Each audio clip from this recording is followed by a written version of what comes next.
6 a.m. in the Mile High City. Good morning, Denver, Colorado. You've tuned into the Jeff and Bill Show, News Talk 710 KNUS. Yesterday was a big day as Pete Hegseth faced his confirmation hearing in the U.S. Senate. It continues with Pam Bondi, John Ratcliffe, Sean Duffy, Marco Rubio, Chris Wright, and Russell Vogt today. To give us the latest update, John Decker, White House correspondent. Good morning, John. Thanks for joining the Jeff and Bill Show. Yeah, good morning. Thanks for joining us early. Thanks for having me on. Appreciate it. So big day, the eyes of the nation yesterday upon at least the Pete Hegseth confirmation, but it continues today. So give us an update of what happened yesterday and what we expect to see in the coming days. Well, I think it could be considered to be a good day if you're Pete Hegseth in terms of what happened yesterday. Yes, he got some tough questions, as he should, for any person who's going to lead the Pentagon.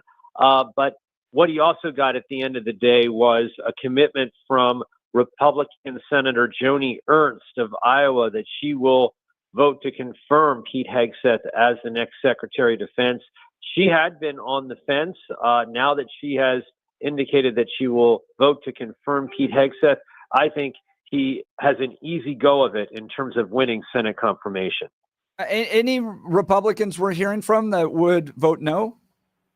No, I have not heard of any Republican who will vote no.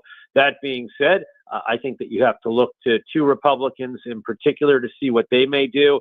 That's Lisa Murkowski of Alaska, Susan Collins of Maine. But even if both of those senators vote against Pete Hegseth, he still, if every other Republican sticks together, he still would have enough votes to win support to be the next Secretary of Defense. Talking with John Decker, White House correspondent, on the cabinet hearings that are now taking place in Washington, D.C. So it continues today. Who are we going to see today in front of committee hearings? Well, I don't think we'll see anything as contentious as yesterday. I think that Marco Rubio, who is Donald Trump's choice to be the next Secretary of State, he'll have an easy go of it. In fact, I think he's going to get a number of Democrats to support his nomination to be the next Secretary of State. He, of course, is going to be having that confirmation hearing, getting questions from his former colleagues. And, of course, Senator Rubio has served in the Senate for quite some time. Also likely having an easy go of it in terms of winning confirmation is Pam Bondi to be the next Attorney General of the United States. That's not to say that she'll get Democratic support, although she may. It is to say that no Republican is going to vote against her nomination to lead the Department of Justice. And those are two very important positions in the next Trump administration. Talking with John Decker, White House correspondent. Now, Colorado's own Chris Wright for Secretary of Energy, I believe, is facing his confirmation hearing today. Any concerns you're hearing about Chris Wright? No, I think he'll win the backing of every Republican. Remember, in the Senate, Republicans have a 53-47 advantage. And that means if Republicans remain unified on any of these nominees, that's enough to win Senate confirmation without any support from Senate Democrats.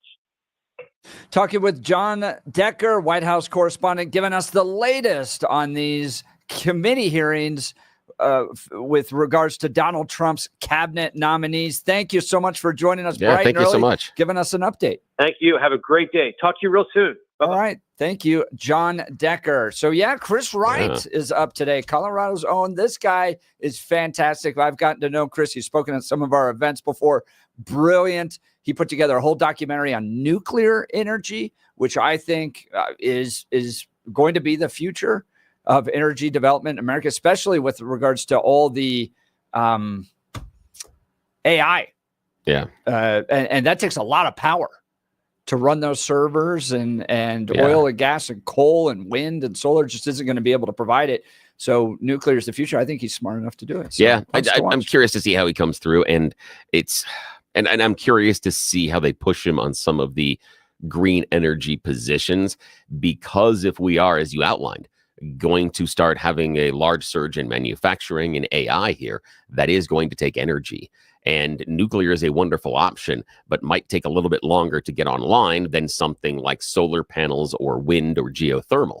And so is he open to that type of supplementation. The other thing for me that, we've been talking about this on the show for quite a while, is for me, America growing its green energy is giving the finger to the Saudis. We are no longer beholden to OPEC. We become independent of all other energy constraints, and that is a priority for me. I am tired over my life seeing the manipulation and the control that the Saudis and the rest of OPEC hold over us because of oil. We do a good job with oil. We've got a great trading partner of the North, and it's fantastic what we've been able to do, and we can be mostly self-sufficient, but some of that supplement needs to come from green. And if we can decouple ourselves from the international OPEC market and their market manipulation, we can actually become the manipulators at times. We can go in and spend that money and decide when we want to give and take. And that gives us more of a power player position. I'm so tired because there are too many times we've acquiesced to the Saudis and OPEC based on oil numbers. And to me, that's vitally important. I'm not talking about shutting down our oil and gas industry. I'm talking about making sure America's strong because we can produce enough supplemental energy through green that we're going to be just fine with the oil and gas that we can import from our allies and the stuff that we can produce ourselves. I think that's an admirable goal.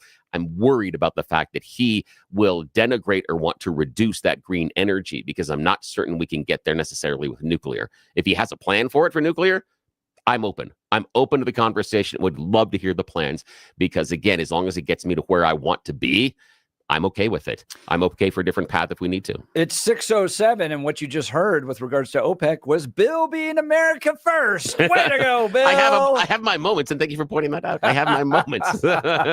Yes, I do. I do. Check in on news and comment with Blake Olson. Good morning, Blake. Hey, good morning, guys. Hump Day, Wednesday. What a day on Tuesday. We're going to talk about it right now. And that and more. 17 and clear in Denver, expecting a high of 47. Our top story. Oh,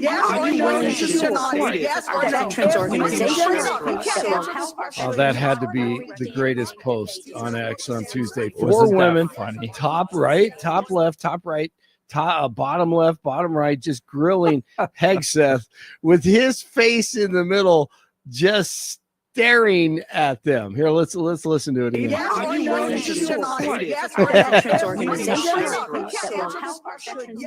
I don't know, Jeff. I don't know where to find it on X, but it is. No, it's on my account. If you go to x.com, is it? Okay, good. Hunt. Yeah, scroll down a little bit, and you'll see it about 15 hours ago. So beautiful. Pocahontas was in there. I mean, honestly, that thing is just gold. It's like 11 seconds. I sat there watching that video and others, just being like, the men who have to go home to these women each night. Hey, and I was also saying that about some of the male senators, which I'm going to play in just a second. I know their wives hate them too. Confirmation hearings continue on Capitol Hill today as senators question more of DJT's cabinet picks. First up is Pam Bondi, Trump's pick for Attorney General and former Attorney General for Florida. Bondi defended Trump during his first impeachment and supported his claims of election fraud. Another Florida politician, as Jeff and Billy just talked about, with the correspondent, Senator Marco Rubio is up for Secretary of State. Tuesday literally was a clown show of lefty senators in the Pete Hegseth confirmation hearing. What's the largest number of people you've ever supervised or had in an organization in your career? Not 3 million. Senator. No, I don't expect that. Very few people have ever had that experience, but how many? It's a straight up question. I think we had over 100 full-time staff at Concerned Vets for America, roughly, with thousands of volunteers. So 100 people. I was also a headquarters company commander, which would have been that's fine. A couple of hundred. Nothing remotely near the size of the Defense Department. Right. I would acknowledge that. Actually, Senator. Not remotely near even a medium-sized company in America, let alone a big company in America, especially a major corporation.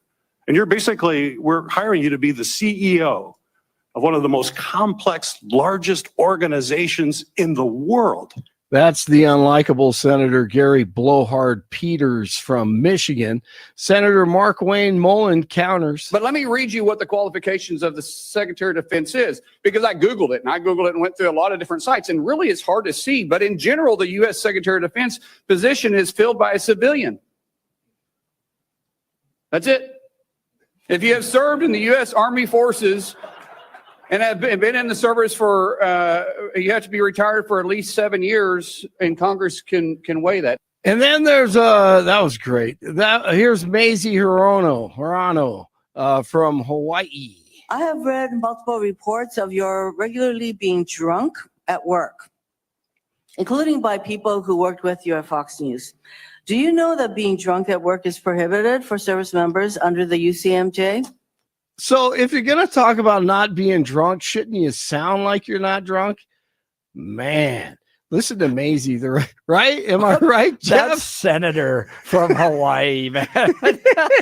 She sounds drunk. I'm just cracking up because I'm listening to it in the car, and she sounded drunk. Here's the rest of it. Senator, those Yes are or no? multiple false anonymous reports peddled by NBC Do you News know that run directly drinking on the job contradictory to is the dozens of men and women at not Fox News contemplated? Channel And who I work hearing, with I'm who not came hearing on the the answer to my record. question. Do you know that The Greenland part of that too, where Yeah. she's like, "Are you going to invade Greenland?" Yes, I cut that part off. That was great. Are you going to invade Greenland? Oh man, this chick, she is so gone. All right, I'll go on with the rest of it.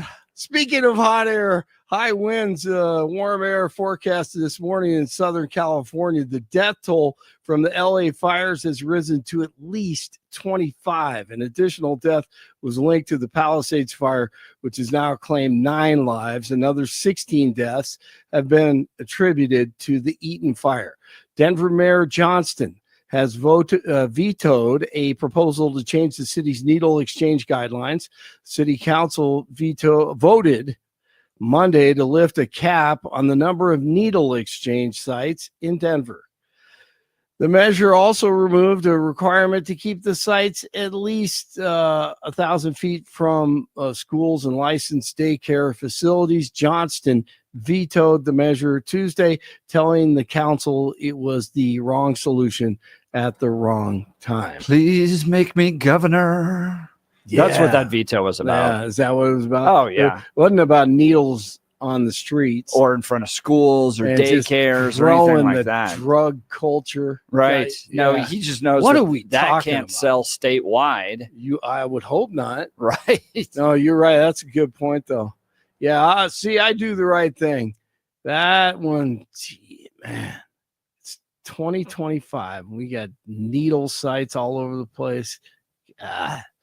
State Rep Jenny Wilford is suing Lyft following an alleged sexual assault that happened last year. Wilford announced the lawsuit at the state capitol on Tuesday. Wilford claims she booked a ride using the rideshare app last February and was sexually assaulted by the driver. The lawsuit also names Shanu Transportation, a registered state transportation company.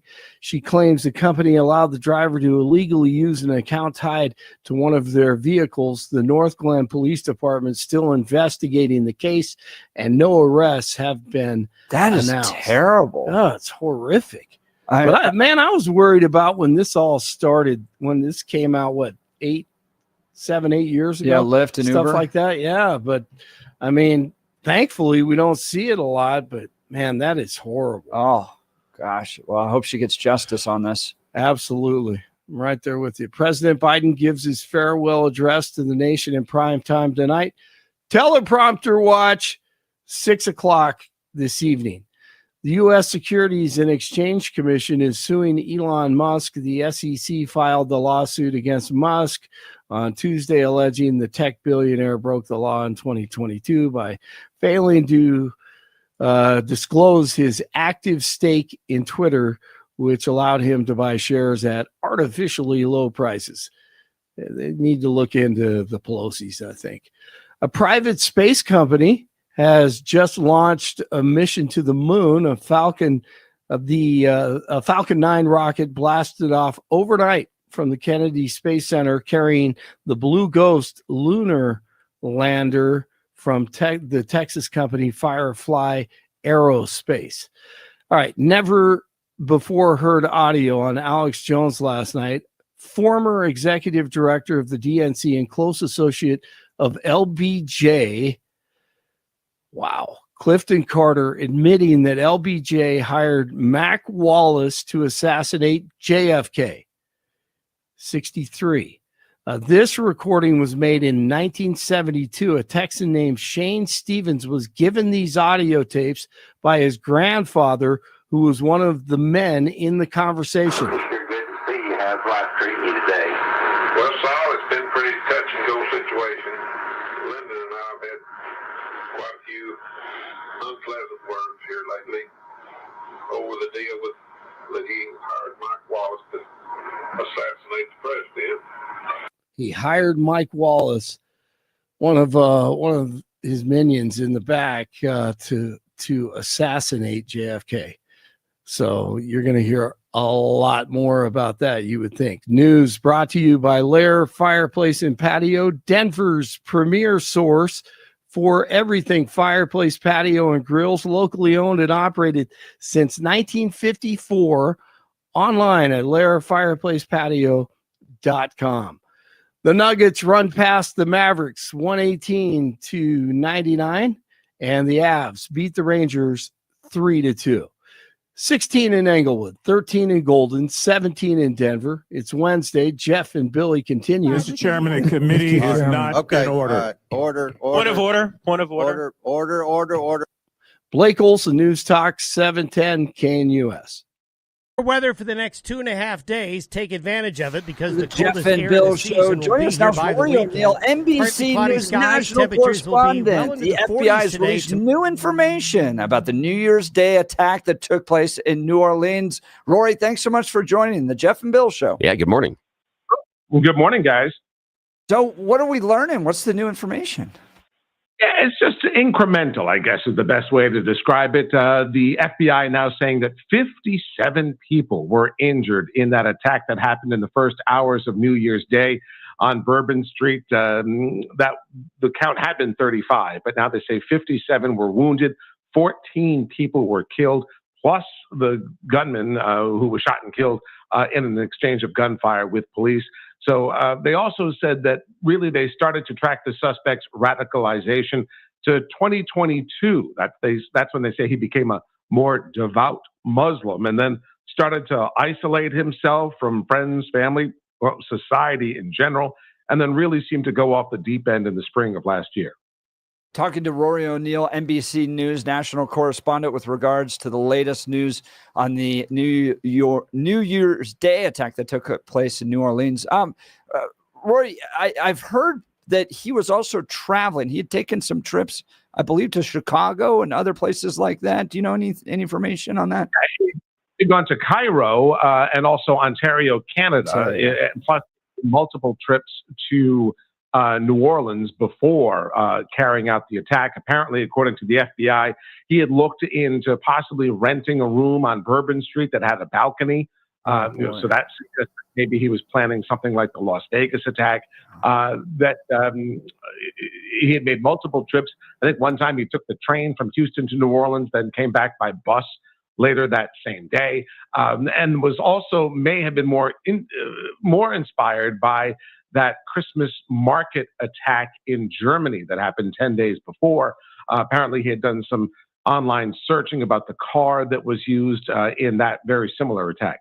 Rory O'Neill, NBC News national correspondent, joining Jeff and Bill live. We are talking about new information that has been released about the New Orleans New Year's Day attacker that drove a car into a large group of people, killing 14, injuring 57, as Rory just outlined for us. And one of the words you just used, I want to go back and talk about. What do we know now about the idea of the attacker? Was he instructed or was he inspired by his radicalization?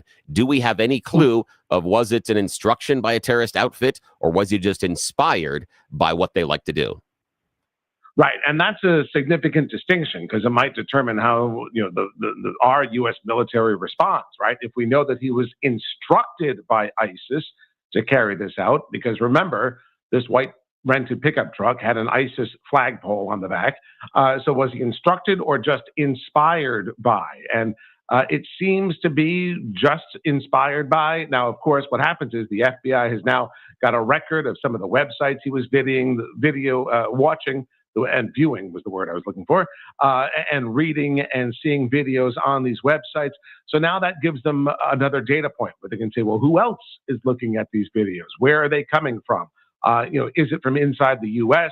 And are these red flags that we need to closely monitor as people that might try to pull off some sort of a copycat crime? Because these are very hard to try to police, these lone wolf attacks. I mean, it's just one guy renting a car. Doesn't really raise a lot of red flags.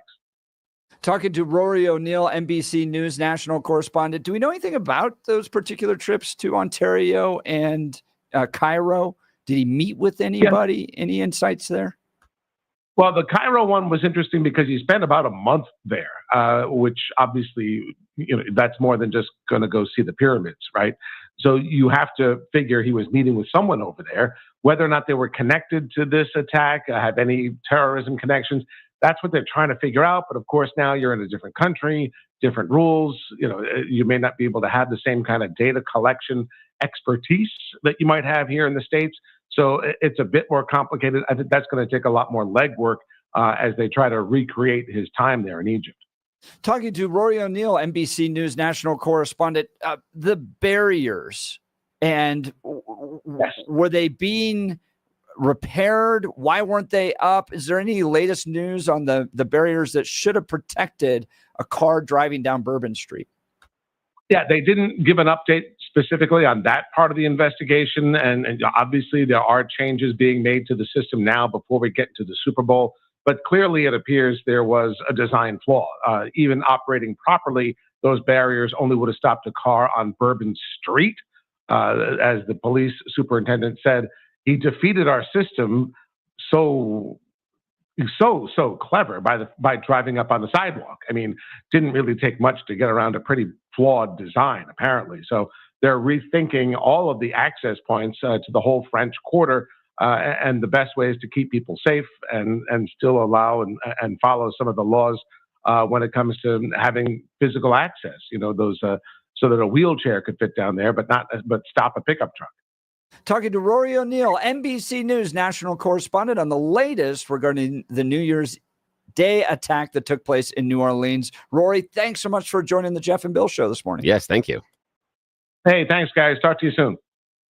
I love having John Decker and Rory on. These guys really are great. Cool. Really appreciate their expertise. Really These are national correspondents that take time to join the Jeff and Bill show, provide us the latest on all that. So. Yeah, and we always get a little more information, and they get to do all the little homeworky things that we're doing other stuff. Yeah, so it's kind of nice. Try. Yeah, we try. This is new to me because I've been in politics, not on the radio side, and the amount of reading. Oh yeah, it's ridiculous. Trying to stay up on top of all the news. It's like trying to drink from a fire hose. Exactly.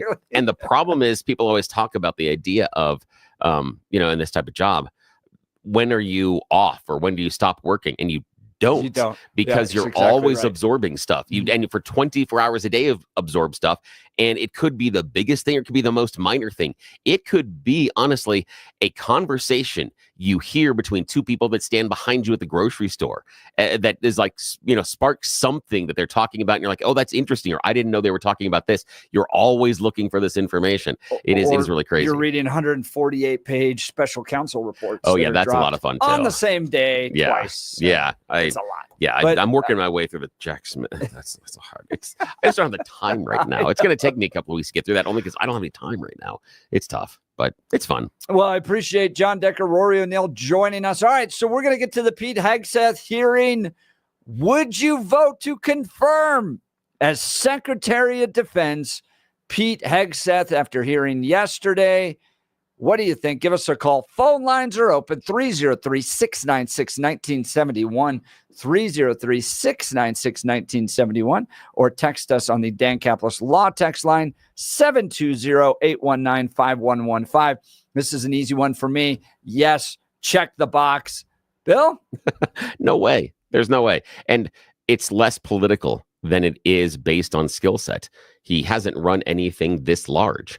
It's the largest bureaucracy in America, one of the farthest reaching and largest bureaucracies on the planet. He doesn't have anything close to experience doing this. And I'll talk to you about how when we get back, how if some large corporations made a similar move, we would think the board is either drunk or trying to tank the company. But however, everything in politics is different. It doesn't mean he can't get the votes, doesn't mean he can't be confirmed, doesn't mean he can't have the job. But it also doesn't mean he's qualified. Well, I think he is the perfect man at this moment to lead the Department of Defense, but we want you to join the conversation. Phone lines open, 303-696-1971. The Dan Caplis Law text line, 720-819-5115. Speaking of Dan Caplis, I love this guy. He's pro-life, pro-family, pro-faith, pro-America. He's with us on the values. That matters because who you choose to represent you in an injury case sends a message to everybody else involved in the case about your values as well. You want a solid guy like Dan Caplis. He's the son of a police officer and a former seminarian who's dedicated the last 40 years of his life to helping people who are hurt in serious motor vehicle crashes. But more than just being a great guy, that matters. But more than that, he's a real winner in the courtroom. Listen to this. Dan is believed to be the only lawyer in Colorado history to win 5 straight multi-million-dollar verdicts in Colorado crash cases. Dan is also believed to have won the largest truck crash verdict in Colorado history. In fact, Dan Caplis is so trusted that he's the official law firm partner of the Denver Nuggets and the Colorado Avalanche, a serious firm for serious cases. Dan accepts righteous injury cases on a percentage fee basis so that he can represent good people from all walks of life without regard to ability to pay. So chances are you're not on the side of the road going, oh, this is when I need to call Dan right now.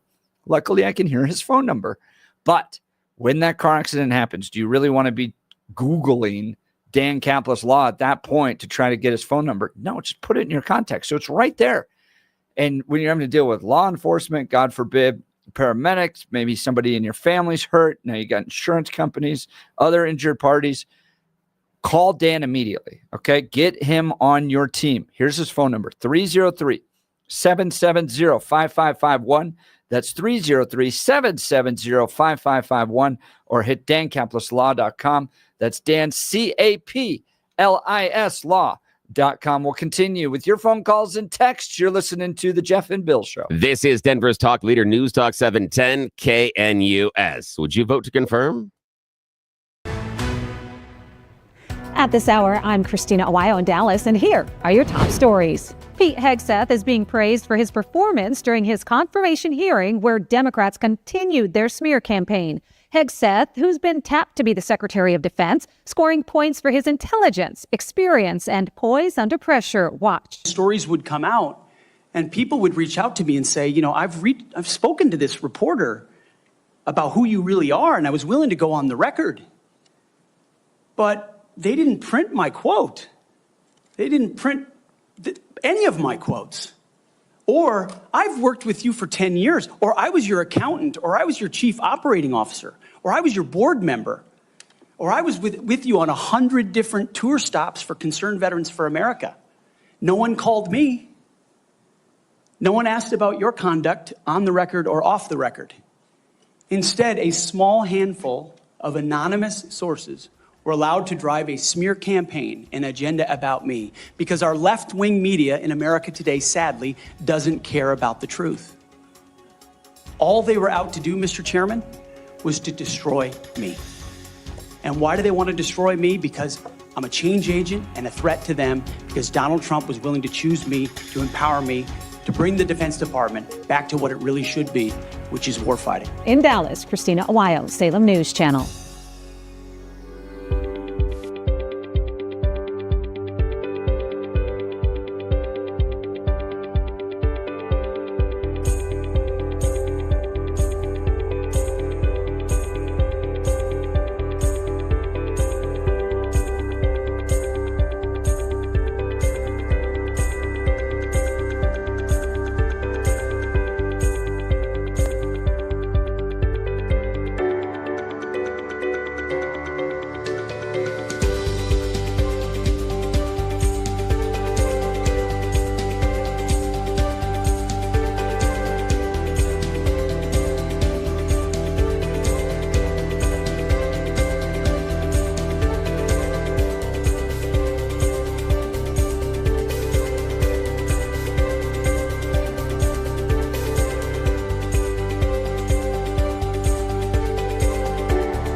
Welcome back to the Jeff and Bill Show. Is Pete Hegseth going to improve military operations? Get the Army, Navy, Air Force, Marines, and Space Force organized and directed in the right direction, or is he going to harm people because his lack of managing big organizations like the Department of Defense? Well, here's his opening remarks yesterday. Now, it is true and has been acknowledged that I don't have a similar biography to defense secretaries of the last 30 years. But as President Trump also told me, we've repeatedly placed people atop the Pentagon with supposedly the right credentials, whether they are retired generals, academics, or defense contractor executives. And where has it gotten us? He believes, and I humbly agree, that it's time to give someone with dust on his boots the helm.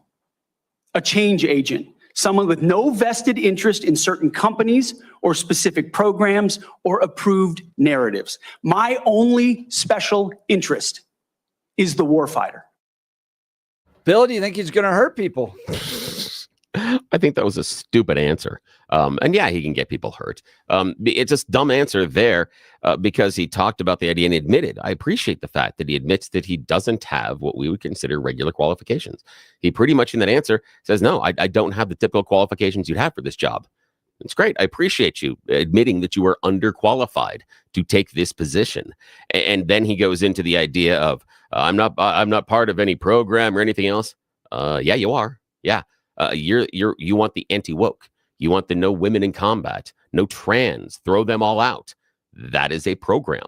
The inclusion is a program, but getting rid of them is also a program. Shedding all of those people and moving them out of combat is a program. Yes, you are. You are part of that. And you are part of taking what you believe politically in part and directing it towards the military. Yes, you've been open about that. 32 days ago on a podcast, Pete Hegseth said directly, women should not be in combat. Somehow that changed yesterday. That was weird. There was a senator that pushed him on that. The idea of this miraculous conversion inside of 30 days. And he had no answer as to why the conversion had taken place.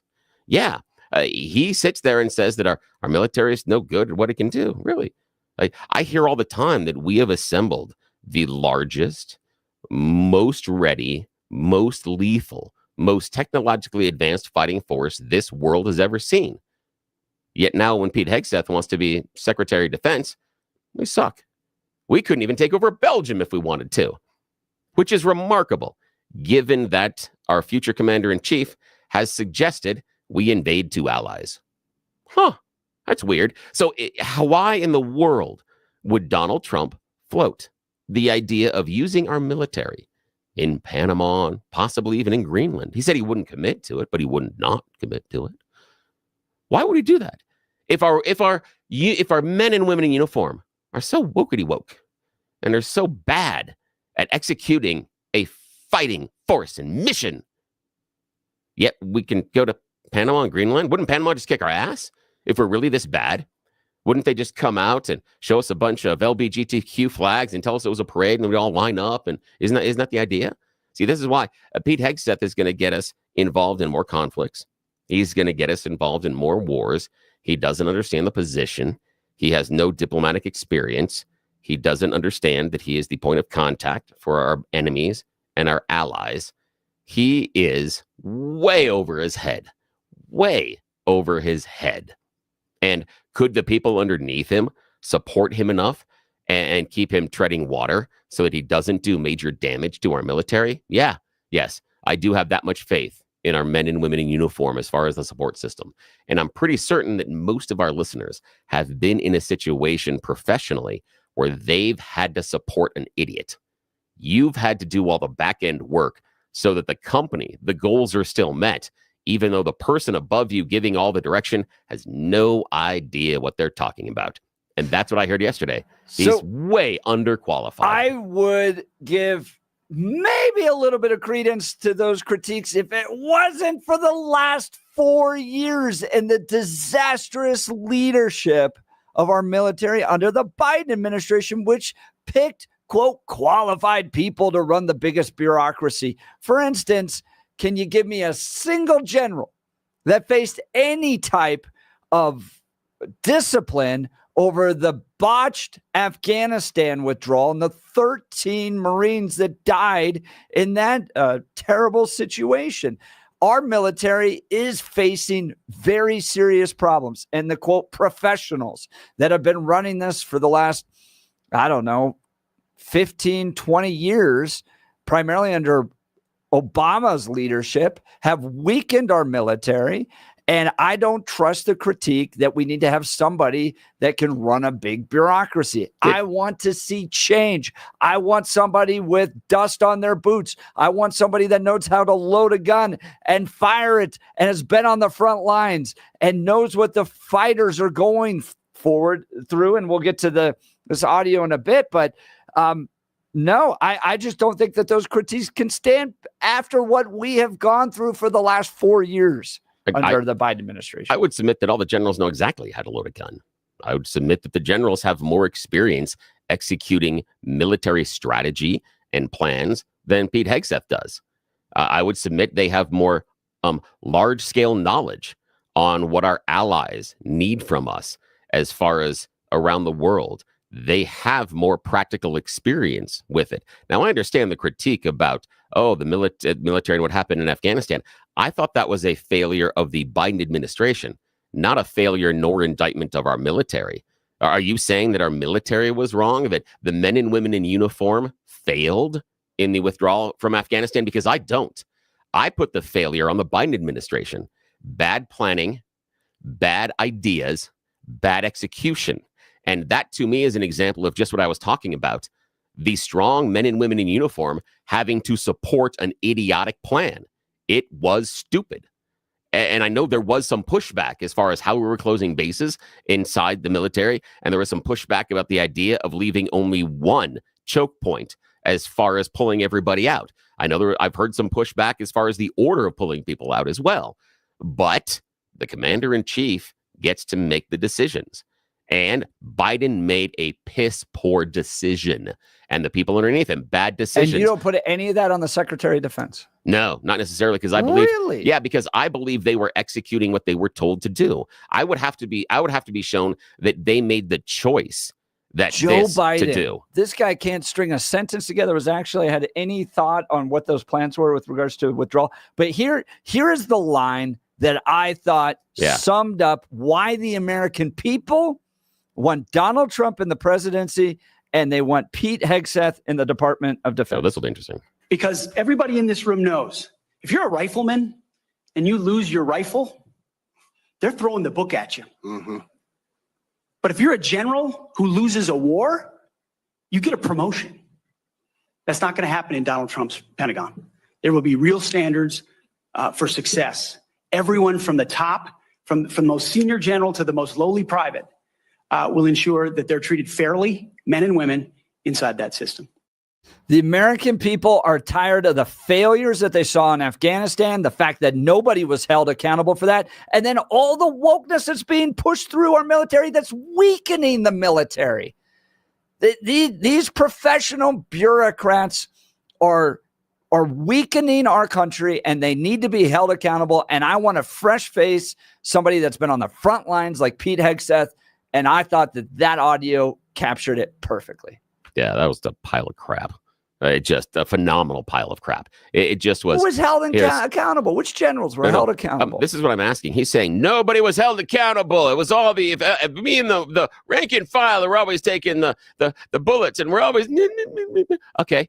Let's see. With Donald Trump, let's see. His lawyers have gone to jail. He didn't. His CFO went to prison for fraud. He didn't.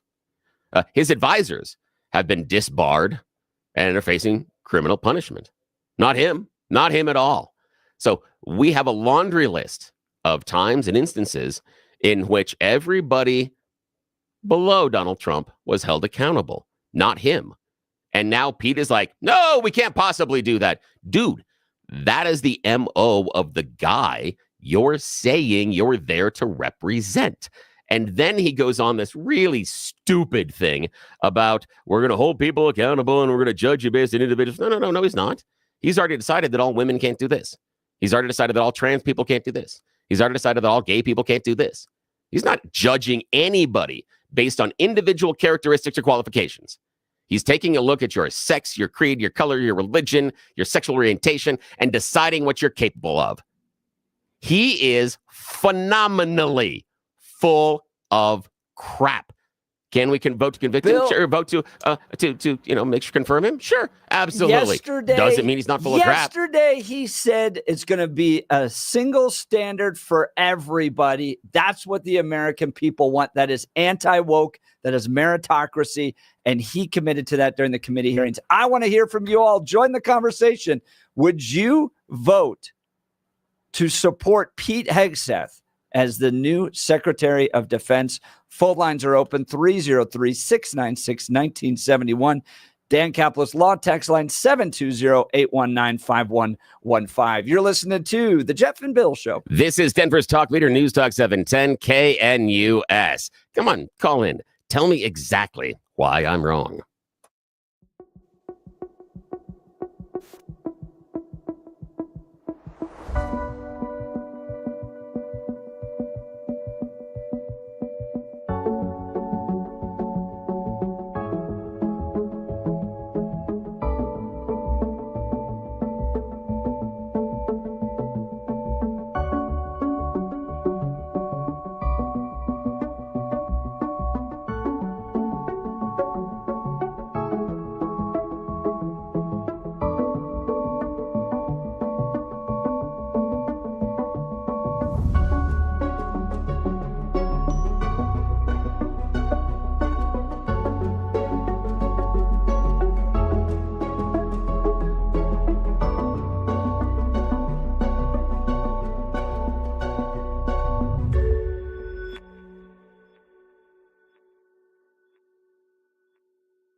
All right, it's that time of the morning where Bill and I take a little break from debating existential questions to have a little fun with You Choose the News. Yes, a little bit of ridiculousness as to your morning commute or getting ready for the office. It's what we call You Choose the News, everybody's favorite fake radio news game show. We have spent mere moments scouring the interwebs to find really dumb stories about us humans, and then I've given them even dumber headlines to play this fake radio news game show. Why would we possibly do this on this serious show?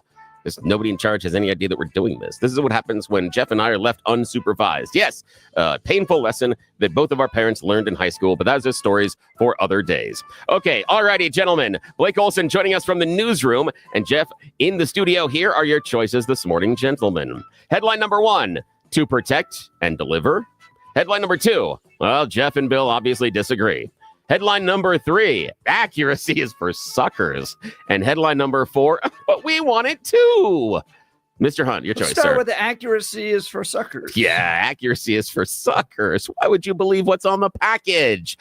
German court has banned a supermarket from selling Dubai chocolate, primarily because it's not from Dubai. It seems to be a bit of an issue. The court in the western city of Cologne ruled that the discount supermarket of Aldi could no longer sell its Allen Dubai handmade chocolate, since the product in question actually is manufactured in Turkey. They're not really even close. Aldi argued that it was made clear on the reverse side of the label. And the court said, when you call it Dubai chocolate on the front in big letters and assume someone's going to turn it over on the back and look for the little tiny letters that say Turkey, maybe they're not necessarily being honest. But then again, Aldi does talk about most of the stuff in that thing being food, and that's questionable in and of itself. So who knows? Yeah, who knows? True. Yes. Alrighty. Blake Olson in the news department. Your choice, sir, to protect and deliver. Jeff and Bill obviously disagree, but we want it too. Jeff and Bill obviously disagree. Jeff and Bill obviously disagree on this one. There are very few moments in this show's history that have become as controversial as when we decided to debate whether or not you put pineapple on pizza. Yes.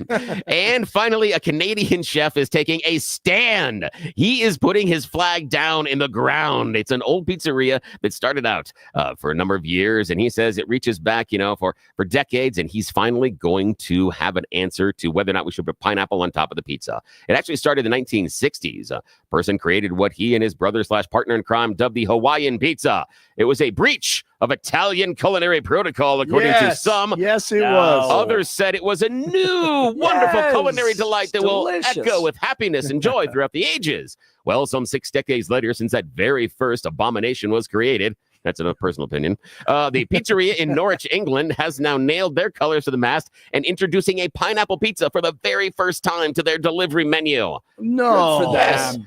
but you got to pay a little more for it. Yeah. Blasphemy. $122 for the pineapple pizza. Oh, A usual Napoli meatball pepperoni. The other ones go for about $17.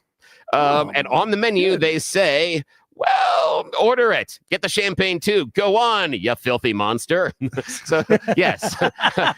the chef says, he says no to pineapple. He says there's no way pineapple should ever be on pizza, but if you want it, we'll make it. You just got to pay for it. Yeah. I like that. So it's still awesome. making me hungry right now. I love that. Little thin crust with the ham and all that. It's delicious. Warm pineapple is just. No. It's so I can't bad. eat mushrooms, but maybe Mushrooms you are guys the can. best. Oh, I mushrooms hate are fantastic. mushrooms. I hate mushrooms. Mushrooms are wonderful. Best pizza on the planet, mushroom pepperoni. Simple, elegant. Works so well. That so ruins well the together. pepperoni. What are you talking about? No, mushrooms are wonderful. Oh, that's gross. How about Mushrooms should jalapenos? never be on Onions, pizza. green peppers. I can do some of those, but you got to mix them up. I can't just do jalapenos. And jalapenos and pepperoni season. Jalapeno, Bacon. there's got to be a That's thing. it. Oh, this is the Bacon. take the chicken and do it with the bacon. The chicken and bacon. Yes, That's yes, next that's level. good. Okay, here we go. We're running out of time, gentlemen. And our last choice, to protect and deliver, but we want it too. We want it too. Yes, but we want it too. The looming ban on TikTok is going to be just for the pores. Yes, the U.S. State Department has said that employees responsible for public diplomacy are exempt from the upcoming rule about the tickety talks. Secretary of State Anthony Blinken says, well, see, the problem is that, TikTok, they're going to be able to influence some of our politics and they're going to be able to talk to us, but we want to use the tickety talks to talk to the Chinese people and influence their politics.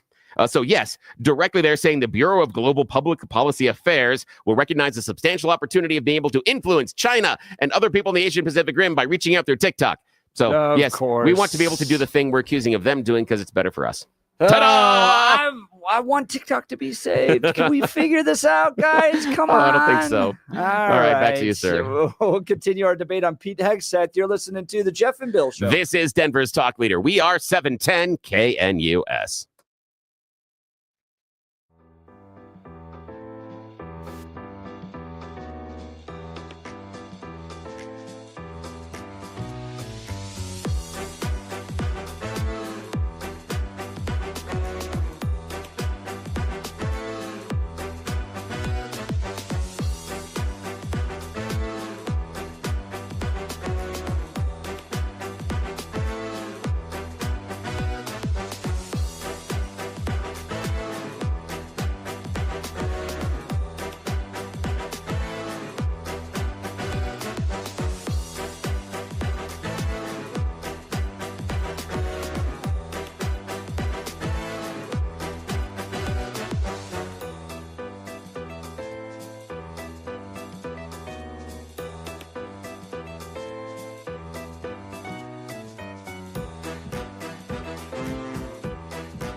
It is 7 a.m. in the Mile High City on this Wednesday, January 15th. Good morning, Denver, Colorado. You've tuned into the Jeff and Bill Show, News Talk 710 KNUS. I'm your co-host, Jeff Hunt, along with Bill Thorpe, bringing you the freshest insights and hot takes from the right, left, and center. Congratulations. You're heading to work in the greatest country in history. Let's get after it. We got a whole hour planned for you of engaging discussions, critical analysis, but most importantly, your phone calls and texts, because this is where Denver's voice is heard loud and clear. So grab a cup of coffee, Denver, and let's dive into the issues that matter most to you right here, right now. Coming up after news and comment with Blake Olson, we'll continue with the Pete Hegseth hearing coverage. What did you think of it? Would you vote to support him? What about these Democrats concerned that we may be invading Greenland and Panama, and asking Pete Hegseth about that? Plus, his married life. Was it fair to bring that up during the committee hearings, especially when senators are casting a lot of stones while living in glass houses? What do you think about that? We'll get into all of that a little bit later in the show. Representative Larry Donsukla is going to be joining us. They are flying in the Canadian Wolves into Eagle Airport, up into Steamboat as well, trying to hide it, but some enterprising journalists are staying on top of it. We'll be covering the invasion of the Canadian Wolves into Colorado, thanks to our ballot initiative a few years that brought that upon us. And then we're going to hear from a candidate for state party chair, Darcy Schoening, who currently serves as the director of special projects. She's in Dave Williams' inner circle.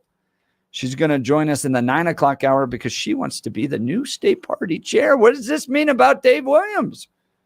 In his own inner circles looking around. Wow. Does this give us any insight on his potential decision or potential rebellion? Because is this something that she is trying to affect change that he wasn't doing? Or does she know something behind the scenes about Dave taking his professional career in a different direction? What does she know? Yeah, exactly. So she'll be joining us in the 9 o'clock hour. So lots of news coverage and news making taking place on the Jeff and Bill show this morning. You're not going to want to miss it. But first, news and comment with Blake Olson. Good morning, Blake.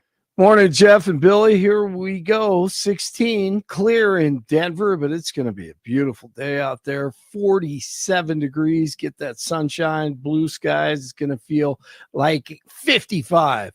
Our top story, NBC White House correspondent John Decker on with Jeff and Billy last hour, talking about Pete Hegseth with support after his hearing. What he also got at the end of the day was a commitment from Republican Senator Joni Ernst of Iowa that she will vote to confirm Pete Hegseth as the next Secretary of Defense.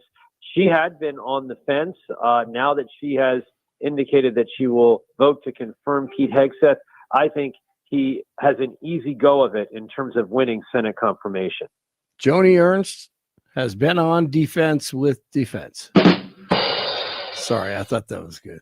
More confirmation hearings today for DJT's cabinet picks. First up is Florida AG Pam Bondi, Trump's pick for U.S. Attorney General. Bondi defended Trump during his first impeachment.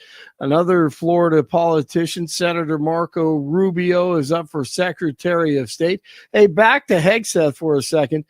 Senator Tim Kaine. You had just fathered a child 2 months before by a woman that was not your wife. I am shocked that you would stand here and say you're completely cleared. Can you so casually cheat on a second wife and cheat on the mother of a child that had been born 2 months before, and you tell us you are completely cleared? How is that a complete clear? Senator, her child's name is Gwendolyn Hope Hegseth, and she's a child of God, and she's 7 years old. And she was, and here. You cheated on the mother of that child less than 2 months after that daughter was born, didn't you? Hey, folks. Tim Kaine here. Second gentleman, Doug Emhoff here. We are in Annandale, Virginia, where the Biden-Harris campaign just opened the first coordinated campaign office in Virginia.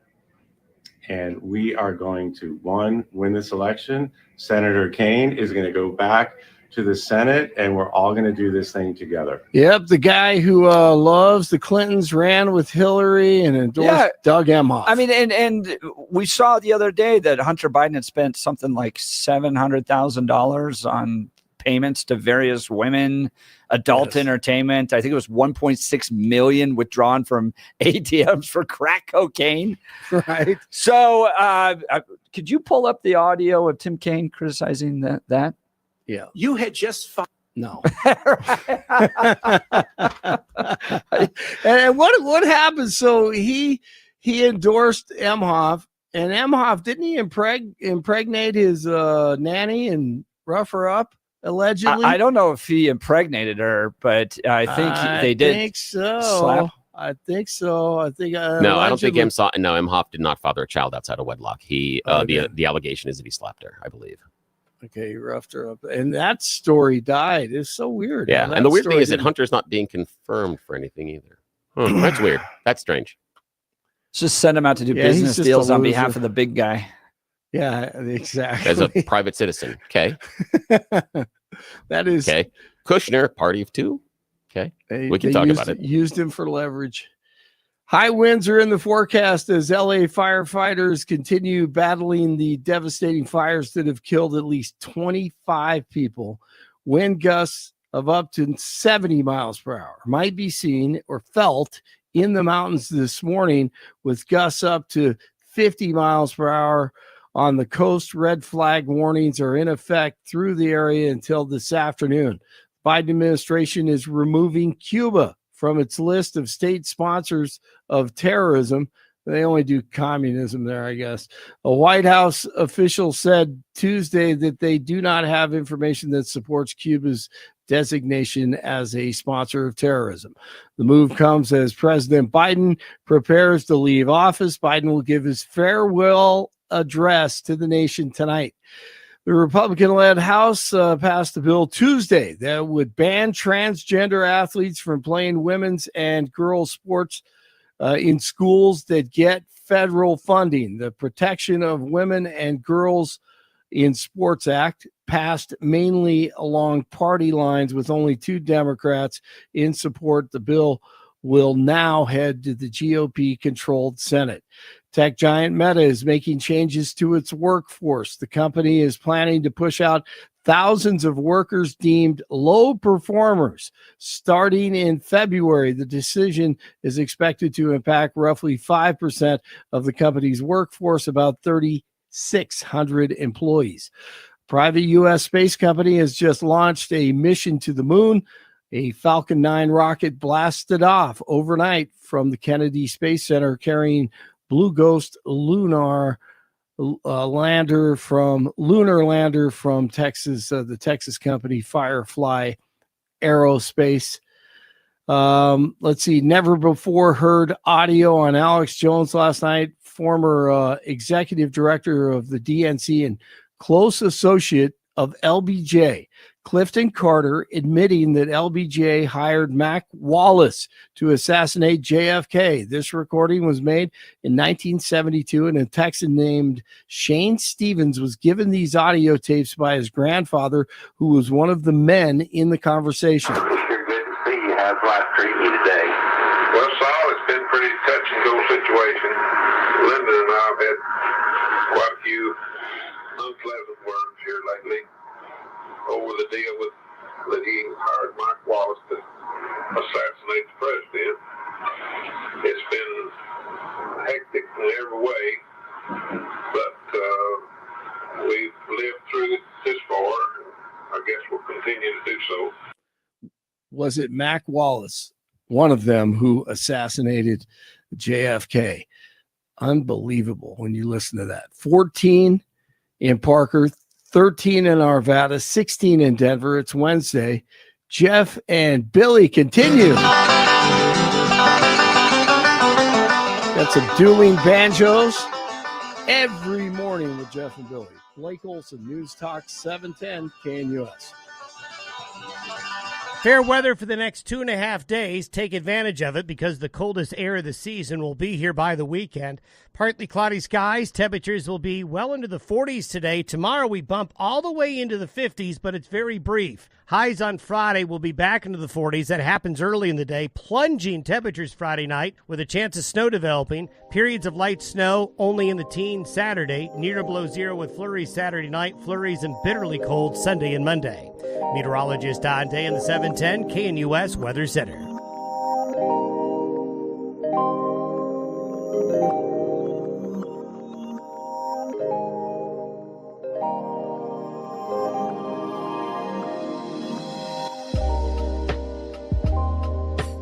All right, Billy, we kicked off the text messages here. We got some new ones. 3881.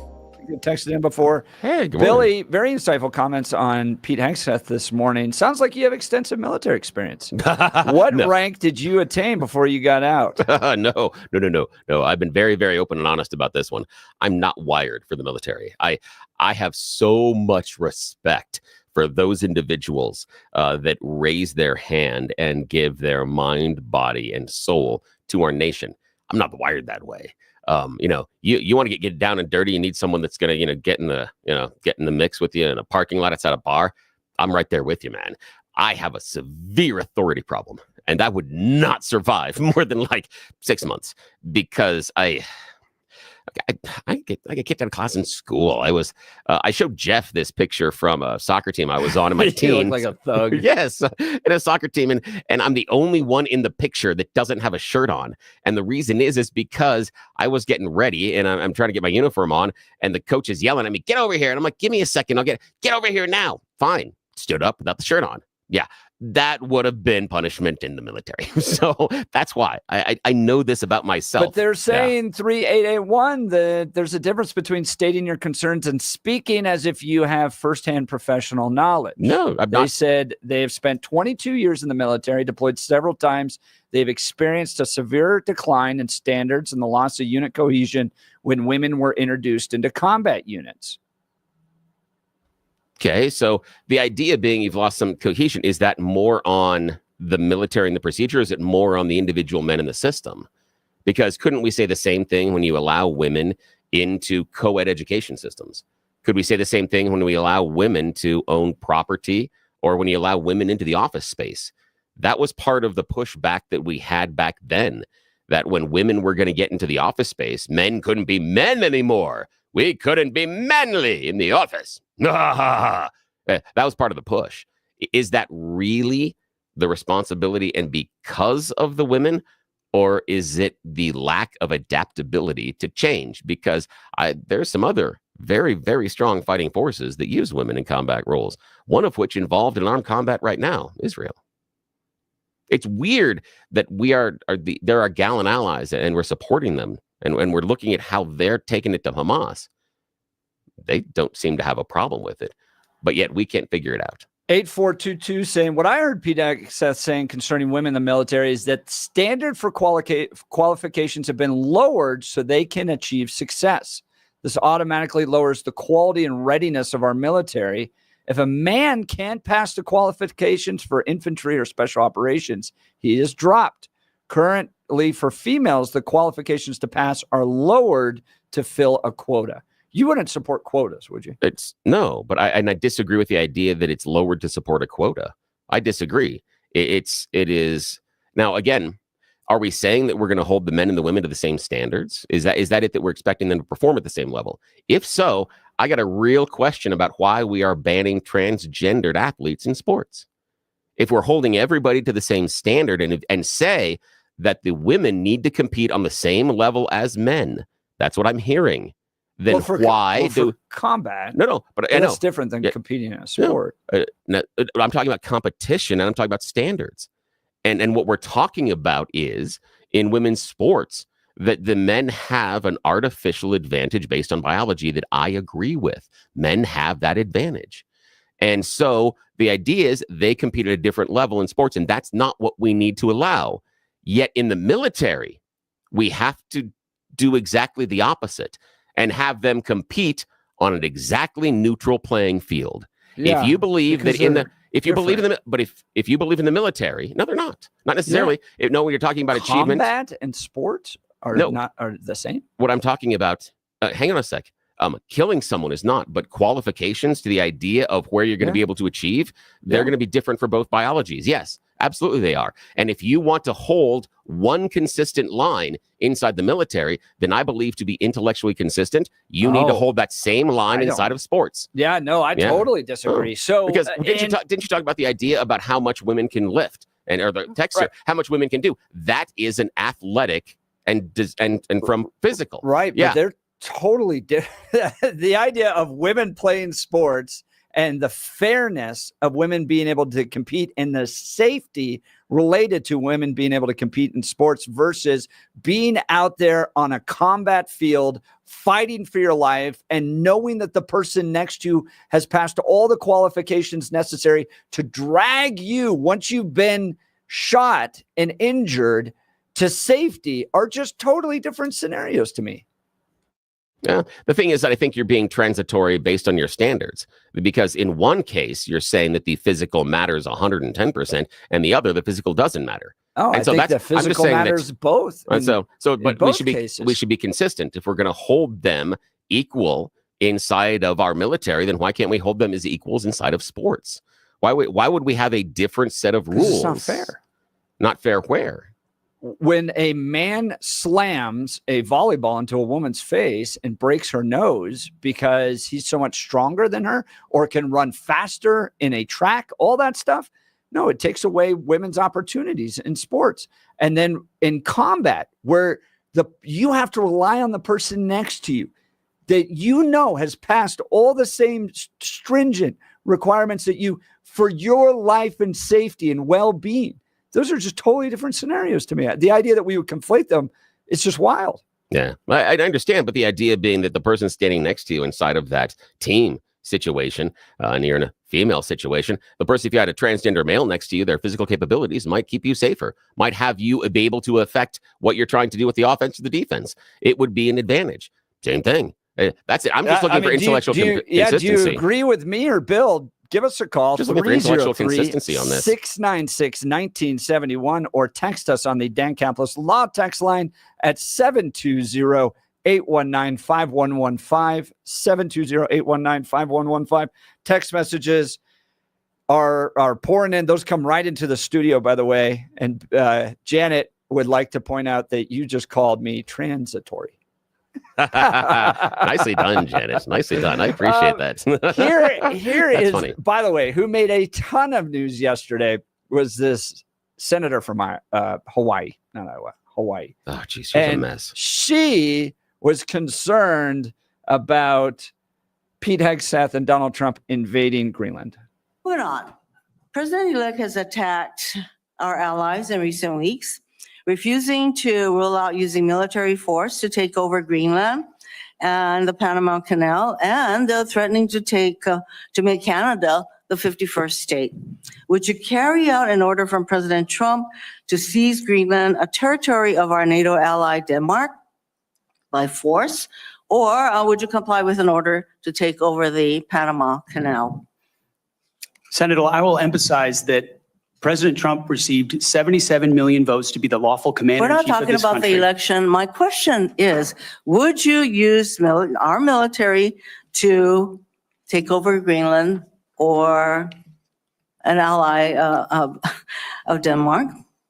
Senator, one of the things that President Trump is so good at is never strategically tipping his hand.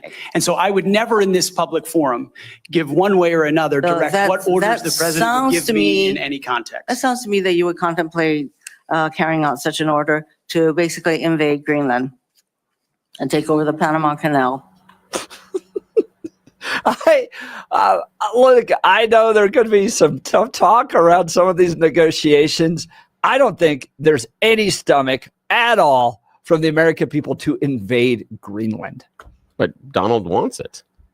He wants it. The idea that we're going to get into an extended battle with the people of Denmark and Greenland, I don't see that happening. Oh. I mean, that we were so far into fantasy land at that point. Yeah. Then why, when asked the question, doesn't Donald Trump or any of his representatives say, no, we're not talking about having a military conflict with one of our NATO allies? Yeah. Why is that? I know it seems pretty simple to me to put that up there. And so, but the idea that the American people want that, but the idea is it's just kind of crazy. But I don't. Or that the senator from Hawaii thinks that that's going to happen. But does it matter what the American people want? Because in the past election, in the previous election cycle, it does. Does it? Because hang on a sec. That's who we're inaugurating in a week. Well, let's talk about that, because during the election cycle, dude didn't mention anything about Greenland nor about Panama. Now, when he gets elected, all of a sudden they become important. Huh. But no one in the American people during the election was complaining about it, asking about it, pushing for it. There were no questions during any press briefings about it. There was nothing inside of a debate about it. There wasn't a single thing. We didn't have any protests about, we got to have Panama Canal back. None of that. And now all of a sudden it's cropped up. So is he necessarily listening to what the American people want, or is he listening to what Donald Trump wants? And if he's listening to what Donald Trump wants, I think it's a fair question. And I think it's also a fair question to ask why he can't very simply say no. It would be silly to use military force against one of our allies. That is ridiculous. We're talking about this and this. It is also equally as ridiculous that Hegseth can't say, no, we wouldn't use military force against blah, blah, blah. He basically says, I will execute Donald Trump's wishes. No, he says we're not going to tip our hands on all this stuff. But the idea that tip our hands, why does it matter? It's why so can't you say outlandish from progressives to think that it's going to be a military takeover of Canada, Greenland, and the Panama Canal with all the other challenges we face on the global stage. I think you could have a fair critique that Pete Hegseth could have been a little bit more clear that that's not going to happen. But the idea that this is bouncing around in that senator's head, that she's concerned that the United States is going to invade Canada. But that's what Donald Trump started with. And not invade Canada, but it's the idea of Greenland and Panama. And he's talked about invading he's the one. Greenland. He is the one. No, he has. He's talked about the idea that maybe it would have to come to military force. And then he demurred on either side. And that's why I have your critique on Hegseth. That is, in my mind, a fairly dumb question. And Hegseth should have said, that is a very dumb question and ridiculous on its face, because no, the U.S. military is not going to invade any of our allies. This is silly. And I'm sorry you felt you had to waste time on that question. That's how you answer the question. That puts a point in it, and it makes her look like a fool. And now she does look like a fool even in that question still, but Hegseth also gets a little bit of tomfoolery all over himself, because he can't be that direct and say, no, we would not use military force in order to invade an ally of us. That is silly. I can't believe that you wasted your time asking that question. That's the response to that question, not the oral gas that Hegseth passed.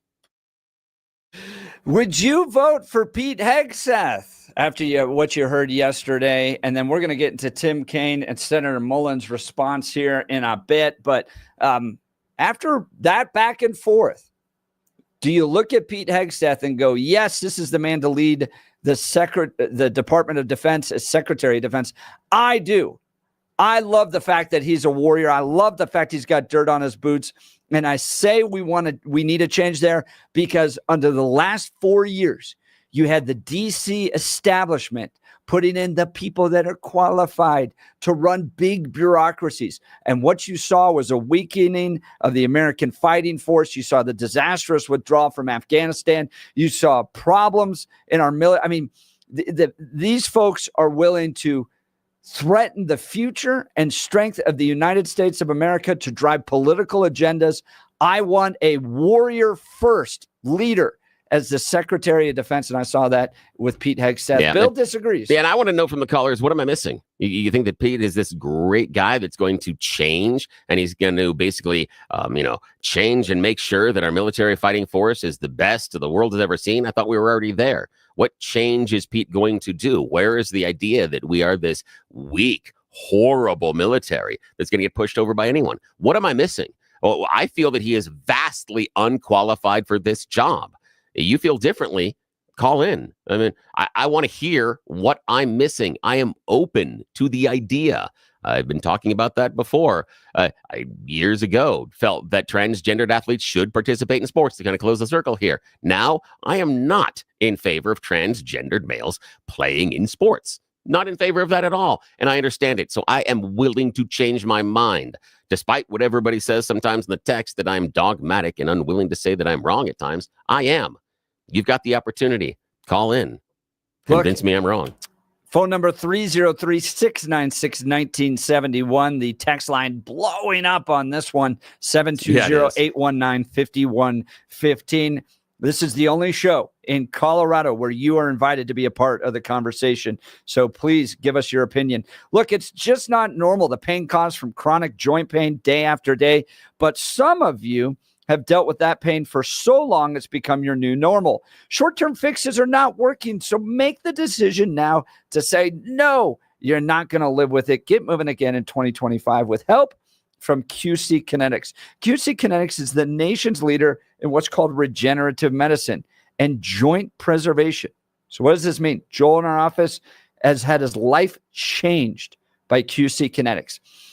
What they do is they draw out a little bit of blood, spin it, get to that plasma that has very powerful healing properties. They inject that back into the joints. It goes to work. It's literally your own body going to work to support and heal your body. Okay. So yes, you can revitalize your joints with advanced ortho biological treatments at QC Kinetics. Best of all, no steroids, no drugs, no surgery. This is the future of medicine. Using an array of natural solutions like PRP to attack the pain from arthritis. Tens of thousands of people with pain have discovered these cellular treatments and are living life again without that constant pain in their joints. Want to learn more about how you can refresh your joints, get lasting relief with these amazing treatments? Call QC Kinetics for a free consultation. Deal with joint pain now so you can make the most of the new year. Call QC Kinetics. Here's their phone number. Are you ready? 303-900-8986. That's 303-900-8986 with locations in Aurora, Superior, Highlands Ranch, and the Springs. You're listening to The Jeff and Bill Show. This is Denver's Talk Leader, News Talk 710 KNUS.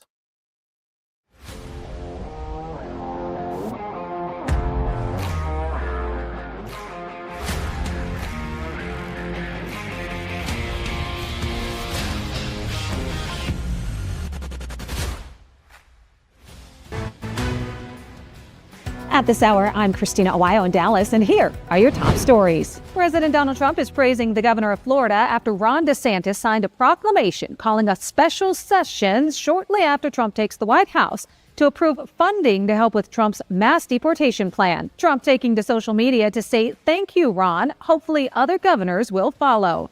In the proclamation, DeSantis outlines how Biden's open border policies have allowed a record-setting number of illegals in the country, impacting Americans and posing a threat to public safety. Governor DeSantis saying Florida will support Trump and will have sufficient resources to do so. State and local officials in Florida must help the Trump administration enforce our nation's immigration laws.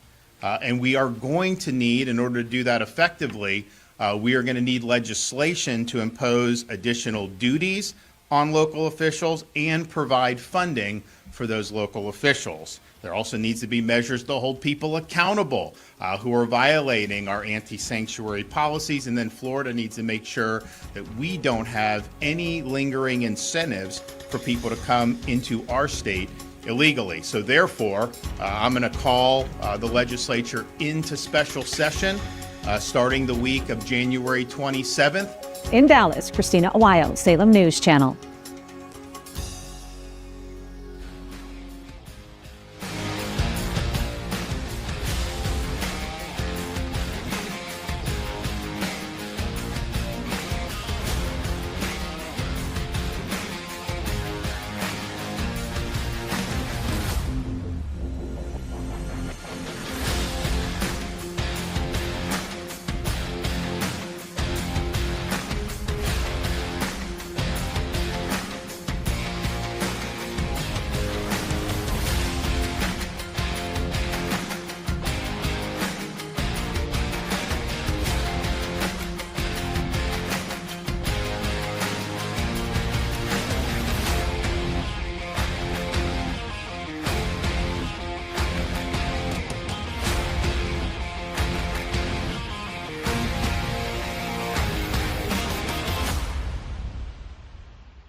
Hey, now, welcome back to the Jeff and Bill Show. I do need to correct something I said earlier in the hour that Emhoff did not get the nanny pregnant. There are reports out there that he did, but she did not keep the baby. And so that's where I was incorrect because I hadn't heard about the other baby. I'd known about the previous marriage kids, and since it wasn't there, I made the incorrect. I did not remember that she did get pregnant and then didn't keep the baby. And that's my mistake. And I forgot that. And I appreciate the text messenger that very kindly did point that out to me. Sometimes you say it with naughty words and anger, and that's okay too. I will admit that I'm wrong in that situation as well. I just appreciate how they expressed it to me. And yes, again, for all you people that say, I never admit that I'm wrong. Yeah, I was wrong about it. Wrong on a minute by minute basis. Oh, God, we each have 4 kids. Yes, we are wrong daily. No, we apologize regularly. So I'm sorry. I got that wrong. Text messages coming in. Andrew saying, I love the show, guys, but I agree with Bill. This is about qualifications. Okay, so I get it. On paper, Lloyd Austin, the current Secretary of Defense, is totally qualifies. 12th Commander of CENTCOM, the United States Central Command, 33rd Vice Chief of Staff of the Army, Commander of the United States Forces in Iraq. He served on the boards of Raytheon. Holy cow, this guy is a force in the defense world. Okay, but look, the disastrous Afghanistan withdrawal, focusing on trying to root out right-wing extremism out of the military. The fact that I don't think we've been able to advance much in Ukraine year after year. Restrictions that they put on Israel. The fact the guy disappeared for like 2 days. Didn't even notify his boss of where he was. Okay, I am not happy with the state of our military. And so putting qualified guys in there on paper isn't working. I love this exchange with Pete Hegseth and the U.S. Senator from Montana, Sheehy, yesterday. What is the diameter of the rifle round fired out of an M4A1 rifle? That's a 5.56. How many push-ups can you do? I did 5 sets of 47 this morning. What do you think are most important strategic bases in the Pacific? In the Pacific, Guam is pretty strategically significant. How many rounds of 5.56 can you fit into the magazine of an M4 rifle? Depends on the magazine, but standard issue is 30, Senator. And what size round does the M9 Beretta standard issue sidearm for the military fire? A 9mm, Senator. What kind of batteries do you put in your night vision goggle? Duracell. So right there, you're representing qualifications that show you understand what the warfighter deals with every single day on the battlefield. You understand what happens on the front line, where our troops will be. And what happens, unfortunately, in this country is decisions made in rooms like this, bad decisions, end up in dead 17, 18, 19-year-old Americans. And those Americans rarely come from families that sit in rooms like this. They come from lower, middle-income families who sometimes the military is their only way out. And they join because maybe they want to go to college. Maybe they had no other choice. Maybe they love this country. But for whatever reason, they joined and they sat on the dotted line. And when people like us screw up, they don't come home. And that's the one thing that I care about. As you remember when I shut the door, when you came with your entourage, Senator Coleman, I've known for a long time, and you and I sat together, asked you one question. You remember what that question was? Are you going to have the backs of the war fighters? Exactly. What is going to be your number one priority? And I don't care, frankly, what all these letters and articles say. I've been a part of a smear campaign too. I get it. I care that you're going to have one thing in mind when you sit in that chair in that 5-sided building. And you told me what that was. And it's the war fighter. That's what I want to see. I think we need to see change at the top of the Department of Defense. And I want to give Pete Hegseth and Donald Trump a chance to do that. Let's go to the phone. Does it worry you that that's the list of qualifications he has? That's it? Does that worry you at all? Just how big are the bullets? How many bullets go in the gun? That's what he's looking for qualifications. Does that worry you at all? That is an example of somebody who is experienced with what the war fighter is going through, but all the these top level bureaucrats. And I think what you saw under Obama was a change in our military that prioritized politics over winning wars. And you have an inept Department of Defense Like I just mentioned, the Afghanistan withdrawal, we're not winning in Ukraine. We're putting restrictions on Israel. The guy disappeared for a few days, and he believes that right-wing extremism is a serious problem in the military to root out. But the job is political. By its very nature, it is, because he's the point of contact for all of our allies and all of our enemies.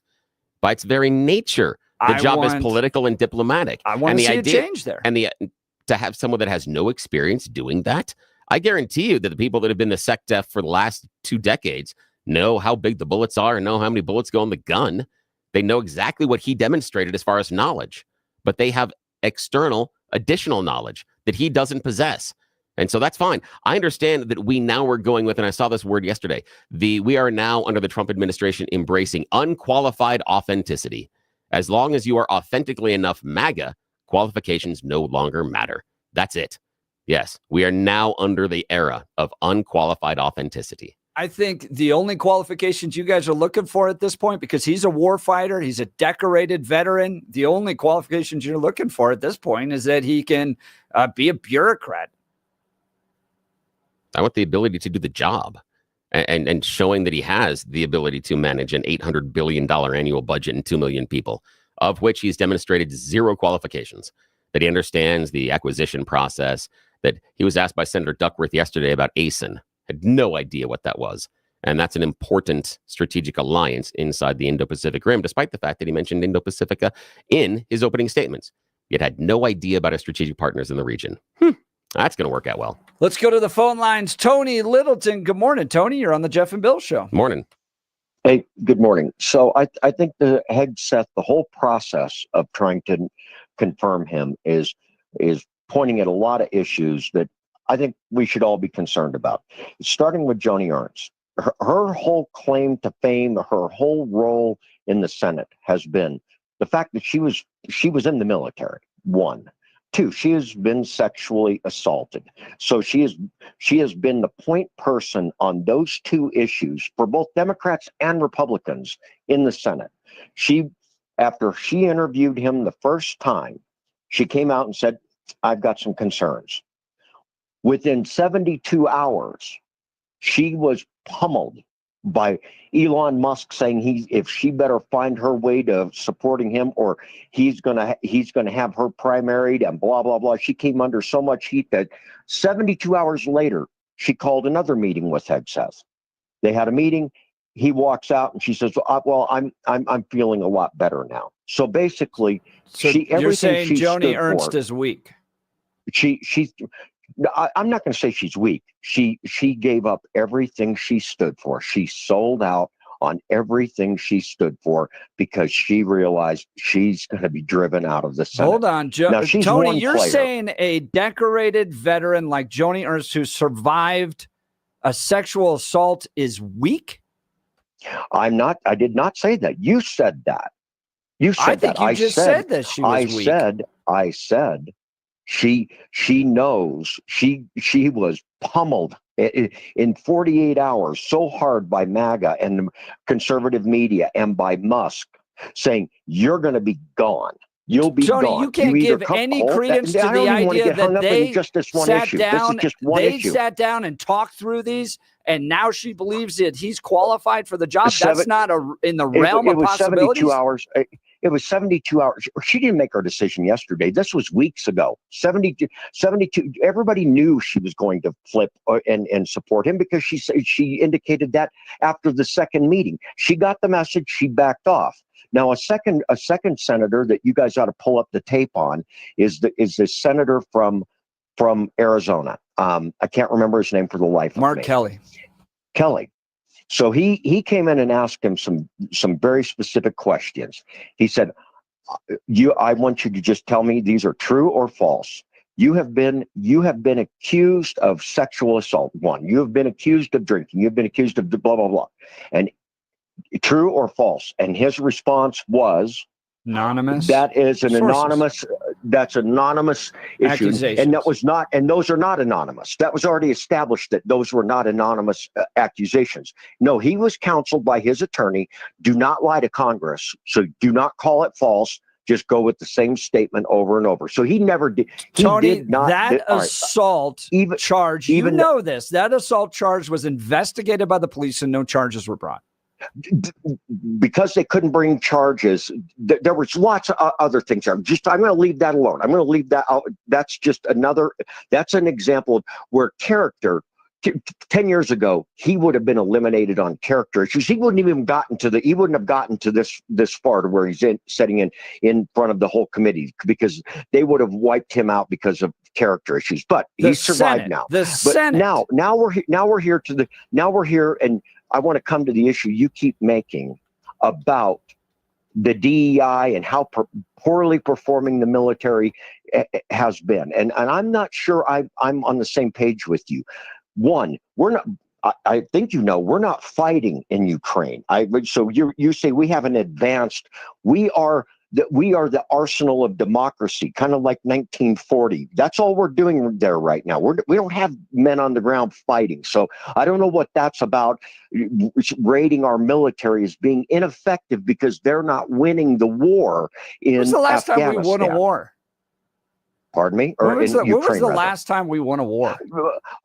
Let's go to where we are fighting, and very currently under a DEI laden Navy, and our Navy is in the Mediterranean and has fought off hundreds of attacks and defended Israel twice, not lost a ship, nor a man, nor a woman. They have fought flawlessly in defending it. So that's where we're at.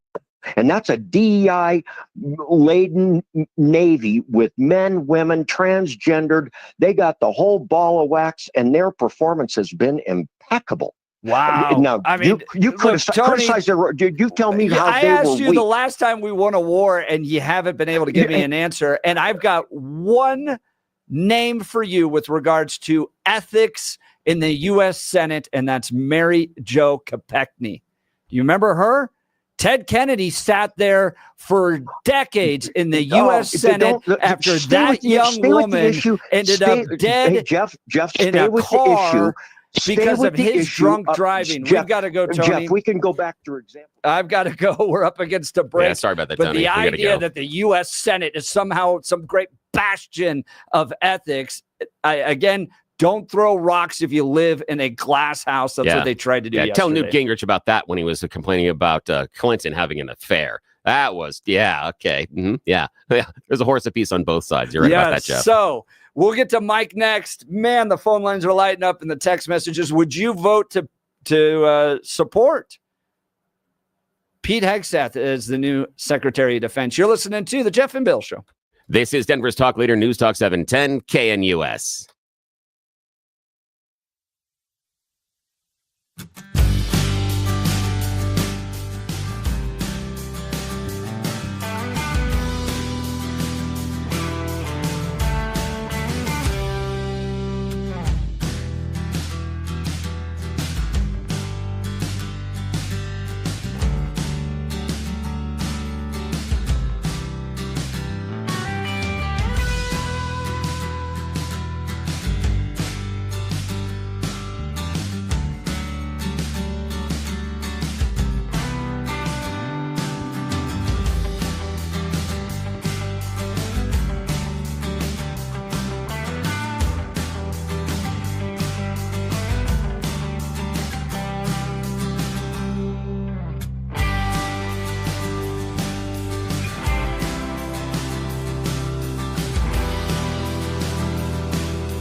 Welcome back to the Jeff and Bill Show. Let's go to the phone lines because they're jam-packed. Mike Littleton, good morning. What do you think of Pete Hegseth? Well, good morning. I would say that it doesn't matter who's up for a vote.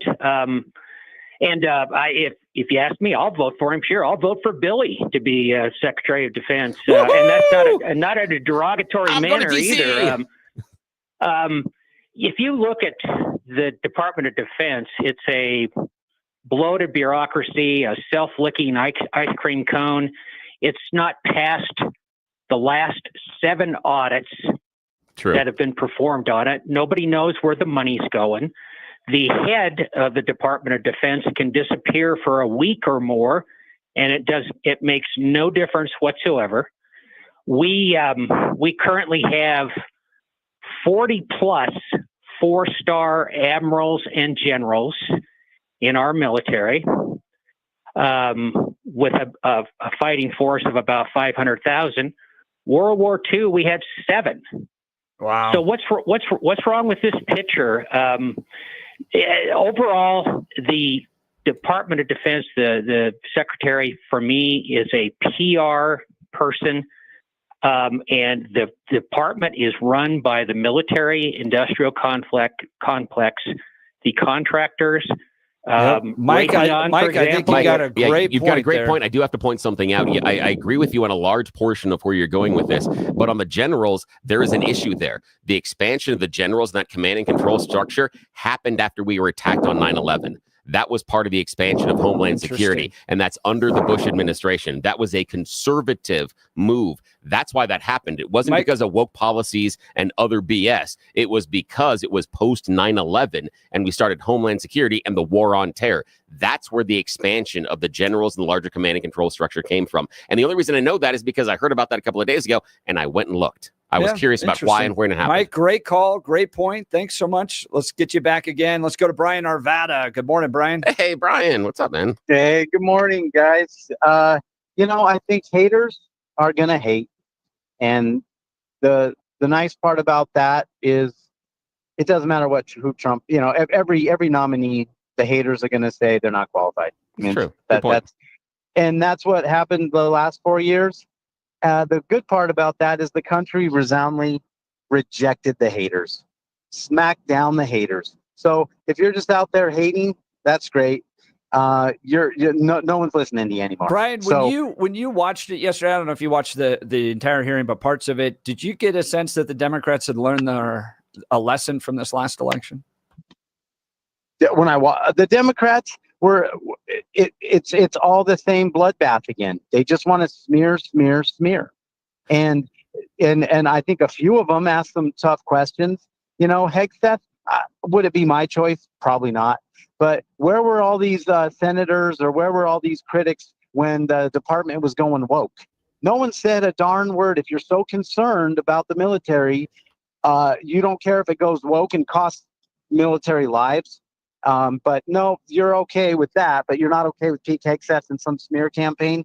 That's the problem. And Billy, I know you said you've changed your mind on a lot of things. I respect that. I mean, did it take the girl getting her nose broken by a volleyball spike in her face? Did it take it was before people that, getting to be honest, injured? No, it was before that, to be honest with you. Scholarships. Yeah, no, but the losing scholarships still not is part of it, Billy. man. Yeah, losing scholarships was part of it. I understand that, man. Yeah. Oh no, Brian. Okay, with men urinating next to women, and so you're still not there on that. But there's a reason why there's private spaces. There's a reason why there's urinals in men's bathrooms. Although, Brian, I did say this. I did say that while I think that the transgendered men should be allowed inside the women's bathroom, that I will let the women make the choice because they're the ones that are most directly impacted. Even if I disagree with that, I will let them make the choice. I think that's only fair. This is the only show where this conversation has taken place. So give us a call. That was great. We'll continue coming up in the 8 o'clock hour. Wolves are being flown in from Canada to Colorado. You're not going to believe this. Joe Biden is flying in more illegal immigrants. No! Right. You're listening to the Jeff and Bill Show. They have fur coats, though.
It is 8 a.m. in the Mile High City on this Wednesday, January 15th. Good morning, Denver, Colorado. You've tuned into the Jeff and Bill Show, News Talk 710 KNUS, as you just heard there. It's kind of like the old Hannity and Combs. Yeah, Billy it and is. I go back and forth. We agree on some things, disagree on other things. But what most importantly is we invite you into the conversation. It's not just a monologue. No. My favorite thing was recently we were playing some of the audio of Billy Bush when he was sitting down with Tucker Carlson. Oh, yeah. And Billy was like, oh, my gosh, I can't believe this thing I got into with Al Roker. And, our relationship was so different after that. And Jeff and I went and looked, and we were like, that's? That's like Billy and I getting along. Exactly. It sounds like us and we're having a good day. And I joked yesterday, Bill has not prepared me for any Senate hearings that may ever come in the future. Yeah, because no. I'll just be able to go toe to toe. Exactly. You will. You'll fly through the confirmation hearing. Or at least get into a spectacular battle. Oh, with yeah. the Democrats, which would be You'll fun. go viral. Look, a plane recently left Prince George, British Columbia, shortly before noon on Sunday, arriving in Eagle County at 3:52. Its cargo believed to be an unknown number of wolves, expected to be released here in Colorado. The plane is also believed to be the same Colorado and Parks Wildlife used in December of 2023 to bring in wolves from Oregon. Once it landed in Eagle County, Steamboat Radio reported that at least 3 CPW trucks, including cages large enough to hold wolves, went to the hangar in Eagle County and then departed. Colorado Parks and Wildlife neither confirming nor denying that Canadian wolves have arrived in the state. After news and comment with Blake Olson, we're going to talk with Representative Larry Adon-Sukol. Just spitballing here.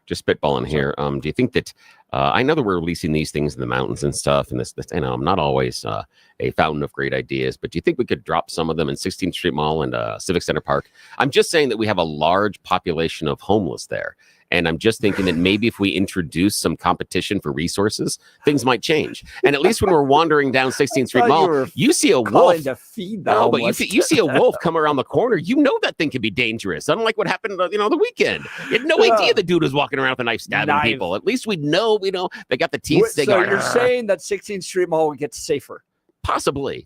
At least it is a fair competition between two equal predators. We'll see what happens. We're I'm gonna just saying talk it's an with experiment. I'm just Representative spitballing here. Larry Adon-Sukol in here in just a moment. Let's go to news and comment with Blake Olson. Good morning, Blake. Good morning, Jeff. Billy, I actually like that idea. That's one of your greatest Thank you. ideas of all time. 18 and clear in Denver, expecting a high of 47 today. Our top story. But let me read you what the qualifications of the Secretary of Defense is, because I Googled it and went through a lot of different sites, and really it's hard to see. But in general, the U.S. Secretary of Defense position is filled by a civilian. That's it. More confirmation hearings for DJT's cabinet picks will be held today. First up is Pam Bondi. She's about to take a seat. And Trump's pick for Attorney General and former Attorney General of Florida. Bondi defended Trump during his first fraudulent impeachment created by the commies in D.C. White House correspondent John Decker on this morning with the fellas talking about Pete Hegseth's confirmation hearing. What he also got at the end of the day was a commitment from Republican Senator Joni Ernst of Iowa that she will vote to confirm Pete Hegseth as the next Secretary of Defense. She had been on the fence. Now that she has indicated that she will vote to confirm Pete Hegseth, I think he has an easy go of it in terms of winning Senate confirmation.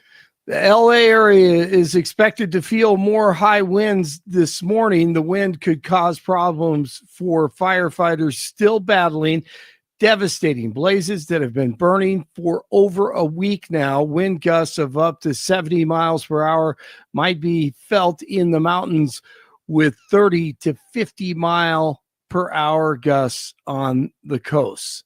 A state lawmaker is suing Lyft following an alleged sexual assault that happened last year. And I'm one of the thousands of people who have been sexually assaulted by a Lyft driver. State Representative Jenny Wilford announced the lawsuit at the state capitol on Tuesday. Wilford claims she booked a ride using the rideshare app last February and was sexually assaulted by the driver. The lawsuit also names Chinook Transportation, a registered state transportation company. She claims the company allowed the driver to illegally use an account tied to one of their vehicles. The North Glen Police Department is still investigating the case and no arrests have been announced. Wilford's attorney. Lyft has known of well over 6,000 incidents of sex assault on their passengers, and to this date has still failed to take reasonable steps that would address the problem. Denver Mayor Johnston has vetoed a proposal to change the city's needle exchange guidelines. The city council voted Monday to lift a cap on the number of needle exchange sites in Denver. The measure also removed a requirement to keep the sites at least 1,000 feet from schools and licensed daycare facilities. Johnston vetoed the measure Tuesday, telling the council that it was the wrong solution at the wrong time. Inflation is up, but rose slower than expected. The Consumer Price Index report showed the core annual inflation rate, which excludes food and energy, was 3.2%, which was slightly better than what analysts anticipated. Meanwhile, consumer prices ticked up 0.4% year over year. One of the former Minneapolis police officers connected to the death of George Floyd will be a free man today. J. Alexander King is scheduled to be released today from federal prison in Ohio. He was one of 4 officers convicted over the death of Floyd, who the coroner also said overdosed on fentanyl. Arguments will be heard by the Supreme Court today over a Texas pornography law. Texas requires websites to verify if the user is an adult if it contains sexual material considered harmful to minors. A Texas judge had blocked enforcement of the law, saying it likely wouldn't survive a constitutional challenge because it was similar to a federal law that the Supreme Court said in 2004 was too oppressive for adults. Did Mac Wallace assassinate JFK? Never before heard audio once again on Alex Jones last night of former executive director of the DNC and close associate of LBJ, Clifton Carter, admitting that LBJ hired Mac Wallace to assassinate JFK. This recording was made in 1972, and Shane Stevens was given these audio tapes by his grandfather, who was one of the men in the conversation. It's sure good to see you. How's life treating you today? Well, Saul, it's been a pretty touch and go situation. Linda and I have had quite a few unpleasant words here lately over the deal with that he hired Mike Wallace to assassinate the president. Wow. All right. Speaking of Dallas, the Nuggets run past the Mavericks and the Avs over the Rangers. 15 in Lone Tree, 13 in Boulder, 18 in Denver. It is Wednesday. Jeff and Billy continue. I pledge to listen to experts. Blake Olson, News Talk 710 KNUS.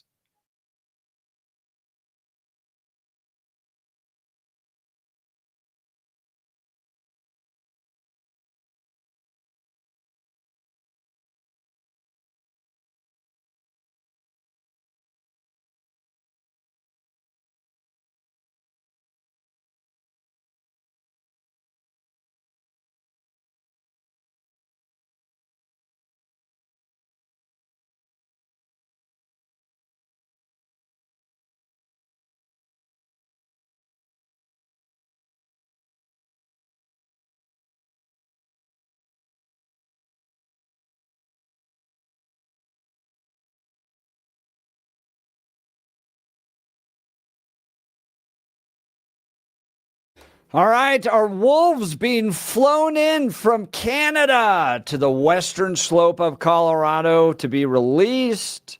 Colorado Politics tracking, as well as Colorado Wolf Tracker, saying that a plane on Sunday left British Columbia, Prince George, British Columbia, arriving noon at Eagle County Airport, where 3 big Colorado Parks and Wildlife trucks carrying cages large enough to hold wolves went into a hangar and then disappeared from there. To give us some insight on what is happening here is Larry Donsukla. He's a state representative from the Cortez area. By the way, I think Cortez is Colorado's best kept secret. I love that city. Larry, thanks so much for joining the Jeff and Bill Show. Well, thank you, Bill and Jeff. And you're right. You keep that Cortez secret to yourself.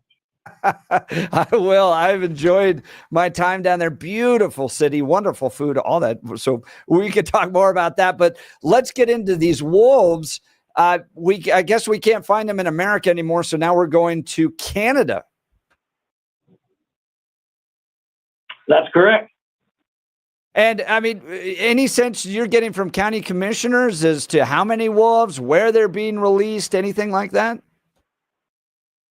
I believe they said there's around 10, and that's 10 too many.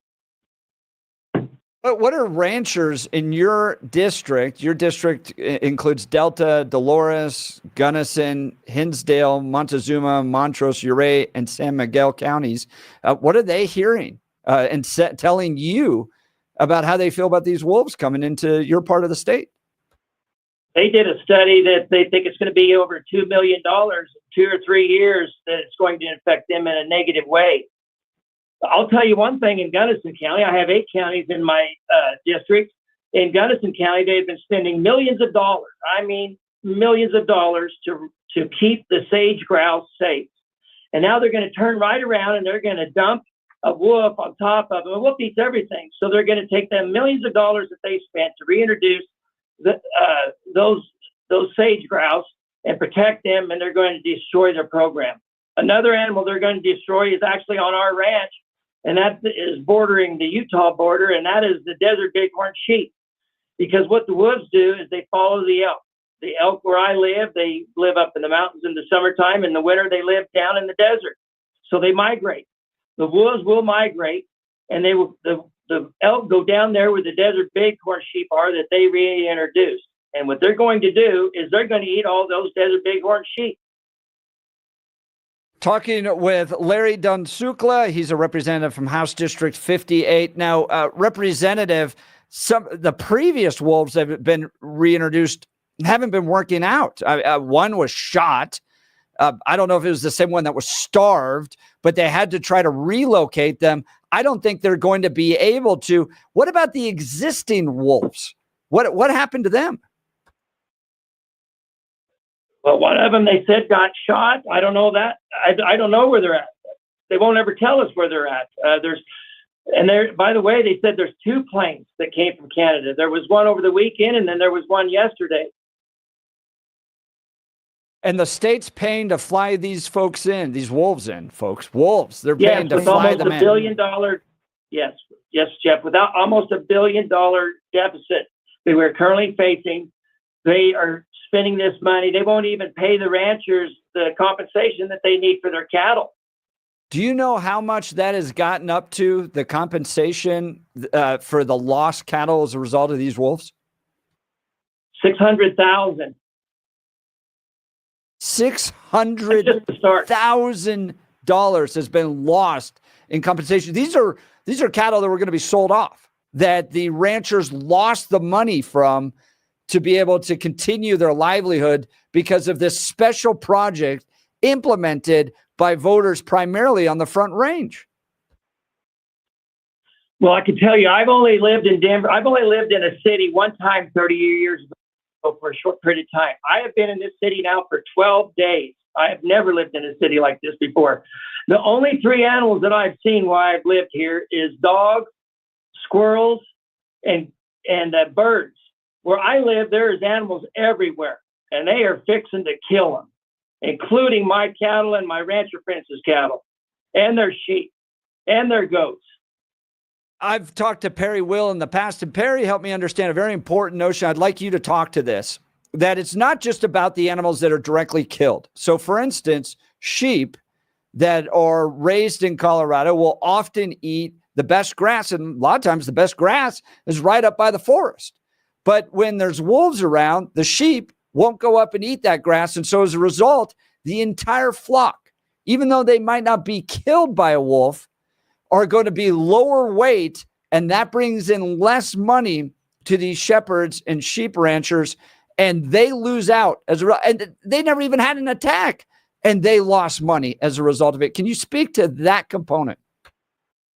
Yes, as a rancher and as a sheep man, what you do is you make your money per pound.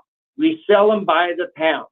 And so the one thing that affects what something grows and how it weighs is stress. So if you stress an animal, they do not gain weight. And then that hurts our bottom dollar. Talking with Larry Dunsukla. He's a representative from House District 58, which is the southern western part of Colorado. So what are you going to do about it? You're now a state representative. Have you called upon a meeting with the governor? We know the governor's spouse wants this. He's a committed animal rights activist that's really kind of pushing Colorado Parks and Wildlife. Are you going to introduce any bills? Are you going to have any hearings? Are you going to challenge the governor? What is your plan at the state legislature to try to address this? Well, I can tell you, you have 22 of us that are in this position now on the Republican side, and we stand in unison in fighting this. We want to stop it. We stand in unison on this ballot initiative that's being talked about to take this away. I can tell you the biggest problem with this is when you have the town of Denver, the city of Denver, and the people that elect to put a wolf over on the western slope. So what you're doing here is you are choosing to put something onto somebody else that doesn't want it. And to me, that is not fair.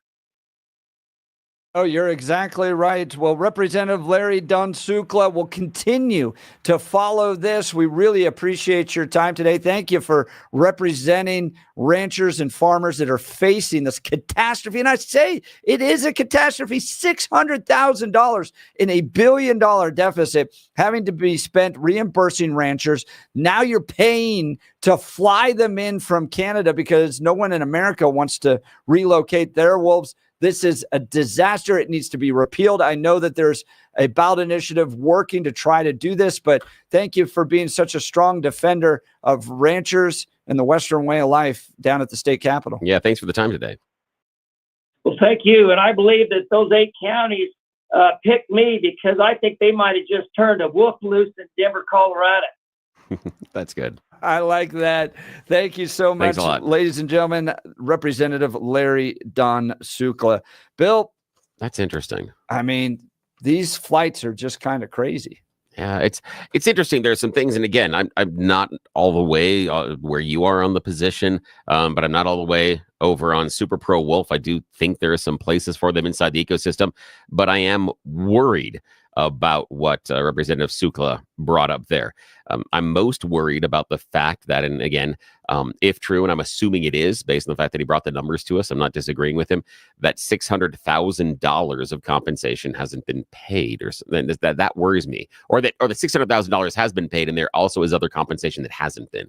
That worries me, because if you're not paying these farmers and ranchers for compensation, I disagree, because that was part of the deal. When the voters agreed to bring the wolves in, you need to pay the farmers and ranchers for all of the impact. And I would say that you don't get to bring in any more wolves until that account is settled. The idea being that with your kids, unless you clean your room, you get the allowance for cleaning your room.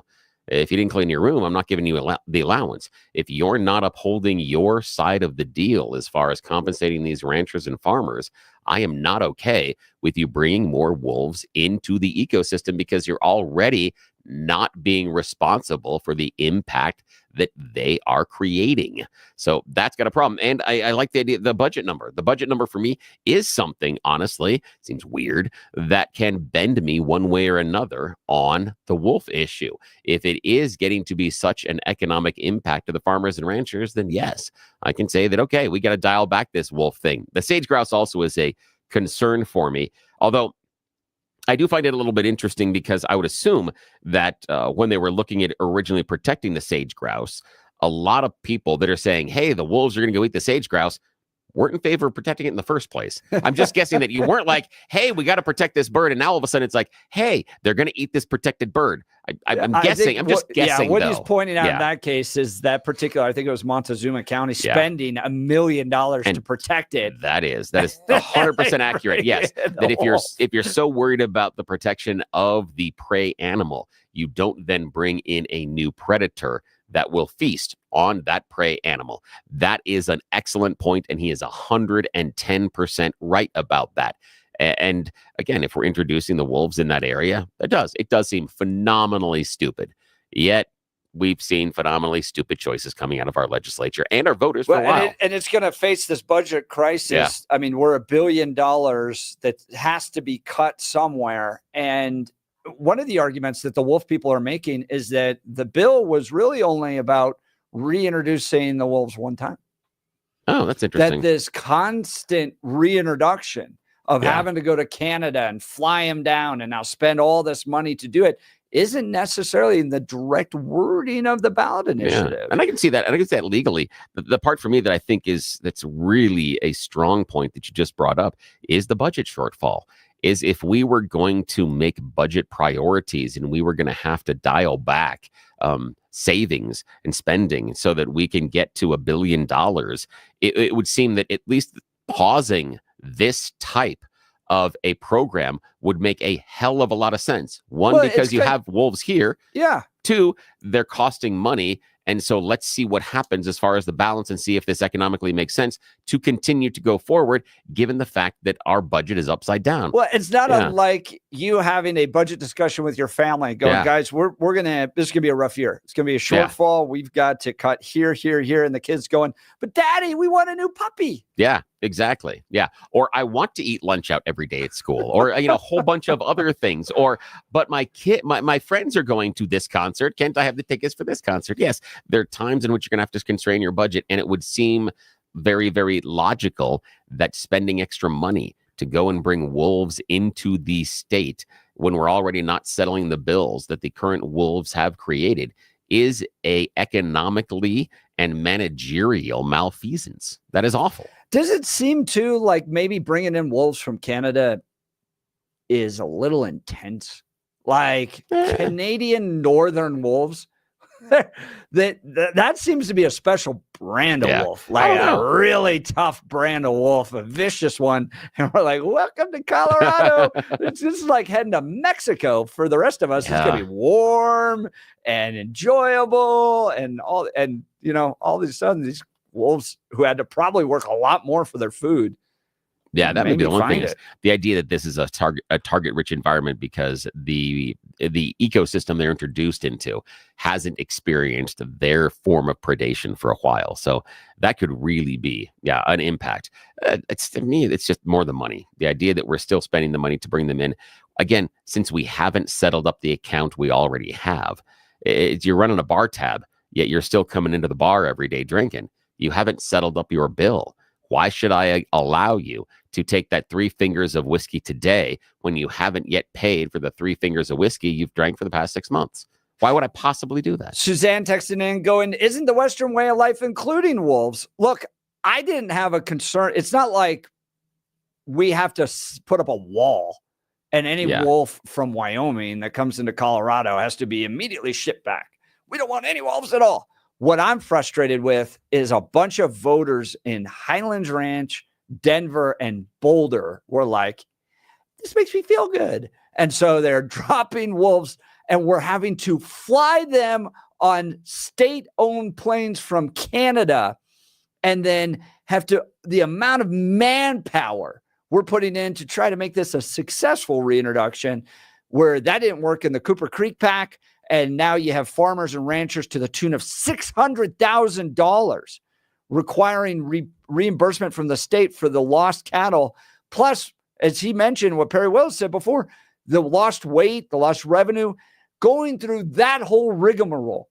That is not the Western way of life. That is ballot box biology and big government engineering. And it's being it's a disaster. Yeah, and I understand. I believe that wolves do have a role in the ecosystem, and I think Suzanne's got a point as far as the Western way of life and having to deal with those predators, and our forefathers and the people who settled Colorado had to deal with those predators, and so I'm okay with introducing them. But from what we have discovered so far, I don't believe that at the state level they are following the rules, and again, not paying their bills. And by following the rules, we've had conversations where the rules were you don't capture them and then hold them indefinitely, that they would have to be euthanized, but we're capturing them and holding them indefinitely. The rules also were supposed to be you don't capture them and then re-release them elsewhere. Yet we have captured them and re-release them elsewhere. And that's where it looks like what the voters approved, even what the voters thought they were voting for, the state can't follow the most basic rules. So to me, feels like you are violating the agreement, even for the silly ballot box biology, as you call it, Jeff, and fairly accurately, for the people in Highlands Ranch and Boulder and elsewhere. Even in those silly choices, as you described them, the state still can't follow those rules and guidelines. Then what the hell are you doing? You don't get to just automatically decide that you're going to make up the new rules going forward because you like it. It's ridiculous. So of course, not pay your bills. The first gentleman of Colorado That's loves true. this that much. There's a lot of internal pressure. That's coming. Yeah. Gabe texting, the Western way of life was to kill the wolf. Oh yeah, I agree that. Yes, and the agreement and the thing was with the wolf packs is once they figured out that when you approach the cattle, that a few of you died, pew, pew. They don't come after the cattle as much anymore. They look for easier opportunities. And that is part of what happens inside of nature. If you attack the big herd of elephants and you can't bring down the elephant, you start choosing the gazelle over in Africa. Well, one of the arguments was that while this may work in Wyoming, Montana, Idaho, population density here in Colorado is totally different. And you have people moving into the West, more and more into the mountains, and it just wasn't the right formula. Yeah. We'd love to hear from you all. Maybe you believe this is a great idea, or maybe you're not. Billy and I fall on either side of this issue. Join the conversation. Give us a call. Phone number is 303-696-1971. Would you release a wolf in your backyard? Ooh. Are you happy with your tax dollars going to pay ranchers that have lost cattle as a result of these wolves? By the way, if you want to track these wolves, Colorado Wolf Tracker on Facebook is a group where they're literally like driving around taking pictures of Colorado Parks and Wildlife, being like, they're heading this way, they're heading this way, because they won't tell them where they're releasing the wolves. Jeez. Do you think that's right?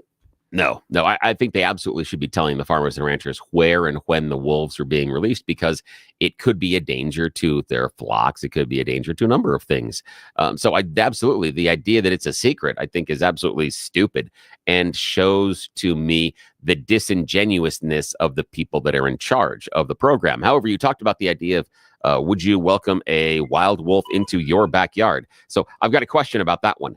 Am I allowed to release the wolf when you get those people knocking on the door and they want to sell me stuff? If I can do it, then give me a wolf in my backyard. I will be more than happy. Open the door. Yes, go get them. There they go. I will be more than happy to do that. Other than that, if I can't, I'm less persuadable about having the wolf in my backyard. But you want me to attack the people at the front door? Sure, I'm all in. Colorado Wolf Tracker has now deemed the plane, which is N575PC, which is the state CPW plane, which I guess you can track online now, the Wolf Express, and they're tracking it as it flies around the state of Colorado. So all that at Colorado Wolf Tracker. We'll get to your phone calls and texts.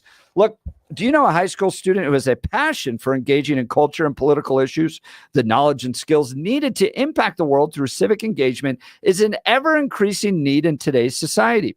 Colorado Christian University is at the forefront of meeting this crucial need, equipping the next generation of competent, convictional Christian leadership in American politics. CCU's degree program in politics with an emphasis in public policy prepares students for the complex challenges of modern politics from an unapologetically Christian and foundationally conservative worldview. In this distinct program, students learn how to impact public policy and advance Christian conservative ideas. Colorado Christian University also houses the Centennial Institute, a think tank committed to mobilizing ideas on faith, family, and freedom to strengthen America's future. CCU's mission to produce graduates who impact the world with grace and truth applies in no greater measure than to our politics and public policy program. Apply today at ccu.edu/apply. That's ccu.edu/apply. We'll continue with your phone calls and texts. You're listening to The Jeff and Bill Show. This is Denver's Talk Leader, News Talk 710 KNUS.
Welcome back to the Jeff and Bill Show. So Monday is the big day. DJ T back in office with the big inauguration.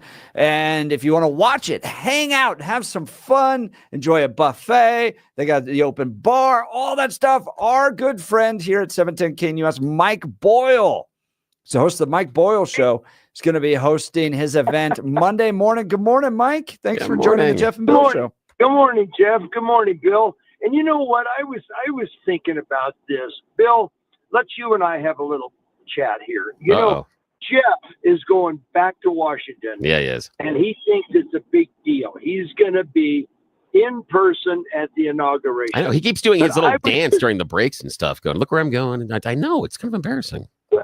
Well, but Bill, listen, the weather's going to be a high of 22 in Washington. It's an outdoor event. Sure, I know that it's going to be colder than that here, but we're going to be inside 72. Yeah. When you leave the station that day and come over to the party, you'll be able to park right out in front of the View House restaurant and come on in. Oh, my goodness. And one other advantage that I think, Bill, is that they're going to have to go through lines and security. We're going to get people in. And, Bill, I've heard that part of the security process back in Washington, D.C. for the inauguration this year, don't tell Jeff, but they've initiated body cavity searches also as part of the we will not have any cavity searches, Bill. Good. I suppose unless you want one, and then we'll figure out that costs extra. Yeah, that's a special VIP package. The view, I mean, he'll be in another zip code. Yeah. We will be in front of big screen televisions with a fire in the fireplace. And you know what? If he wants to eat something, he's going to have to stuff some sort of breakfast burrito in his pocket. And we're going to have a beautiful buffet. So, you know, Bill, I think that we've got the better deal. I think so, too. And when we wrap up the show on Monday, I am headed down to the View House here in Centennial to hang out with Mike Boyle and as many of you as can pack the place. It's going to start at 10 o'clock in the morning. Come on over and talk to me about how I should be wallowing in my tears. It's going to be a lot of fun to meet as many of you as possible. We're going to open the doors about 9:45, get everybody in place. And it's going to be just kind of a watch party. You know what I was thinking about this? Yeah. You know, sometimes you like to watch the Bronco game all by yourself and dissect all of it. Yeah. And other times you want to watch it with a crowd. Well, what we're finding, and by the way, folks, space is limited. Space is available at mikeboyle.com. But when it fills up, it fills up. The point is that this will be, I'm just getting a lot of individuals, a lot of singles that just want some place to be. I know there's some other watch parties around town, but I think that this one's going to be special. Here's the thing: is that this is a nice community that we've got here at KNUS, and a wonderful community that you have curated on the weekends. And this is about a celebration. I am all for the idea that with Donald Trump coming back in office, if he's your dude, then you need to turn this one out. You need to start celebrating at 9 o'clock in the morning. You deserve it after the 4 years you've had under Biden. You need to get together with all of your friends, just like when the Broncos. You know that feeling that when you're in the stadium at Mile High, or you're over there at the Pepsi Center, the can, or the hell they call it, and the team wins, that over sense of joy and the cheer that happens, that's what this is going to be. Yep. This is going to be coming together for a great celebration, and also to make fun of Bill during the morning at the View House. And I appreciate that, and I'm all in for it that morning. I can't wait for it. So it starts about 9:45. Check it out, mikeboyle.com, mikeboyle.com. They'll wrap you up right around 1 o'clock in the afternoon. Food, drinks, warm weather, get to make fun of me, and then you're also free to go and wander around to the other parties that are not going to be as cool nor as fun, but we did get you loose for the rest of the day. So yeah, you got to check this one out, Mike. This is going to be a lot of fun. I love that you put this together, man. Yeah, no, Jeff, you just go on back there and try to put a happy face on your miserable experience, and we'll be here. I'll do my very best with my 200,000 best friends. So, all right. Not to mention the third-degree credit card burn you're going to get. When you get back. Yeah. Yes. You have made this one wonderful, Mike. Hey, have a great day. We'll talk to you later this week, man. Thank you. You're the Mike best. Boyle, go to mikeboyle.com to get your Yes. tickets there. Space for the is restaurant limited. show And again, this inauguration is party. earlier in the day. You can do the other parties, the more formal parties. This is about hanging out, just having fun, celebrate with friends. And watch you know the it's a great day speeches, and yeah. watch what's going on. So you've earned this. You spent 4 years under Biden. Come out and celebrate at VU House with Mike Boyle. Check it out, Amen. mikeboyle.com. Isn't that the line? Yeah. Well, we're getting a lot of text messages here on the wolves. Gabe sent us a picture of his terrifying wolf Oh, I that haven't he seen it yet, releases. And it's a cute little schnauzer, I think. Oh, I like that. Nice, Gabe. All right, let's go to the phone lines. Aaron, Denver. Good morning, Aaron. You're Morning, on the Aaron. Jeff and Bill show. Well, guys, they asked Willie Sutton. They said, Willie Sutton, why do you rob banks? He said, well, that's where the money's at. Yeah. And you could ask a pack of wolves, well, why do you attack that cattle, that pig, the sheep and goats?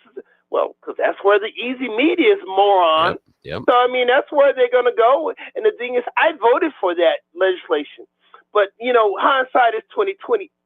If they do put it back on a ballot, I would vote to repeal it.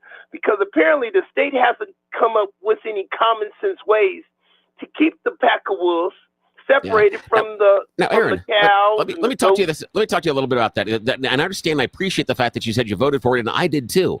But here's the thing: what does it make you think when you're hearing from people like Larry Don Sukla, representative, and you're hearing from other people involved in this program that are observers saying that the state isn't following the rules that people like you and I voted for? They're not reimbursing farmers. They're, capturing the wolves and reintroducing them. They're moving them, and they continue to bring them in. All stuff they weren't supposed to do when you and I made that choice. And now they're making different choices. How does that make you feel as a voter?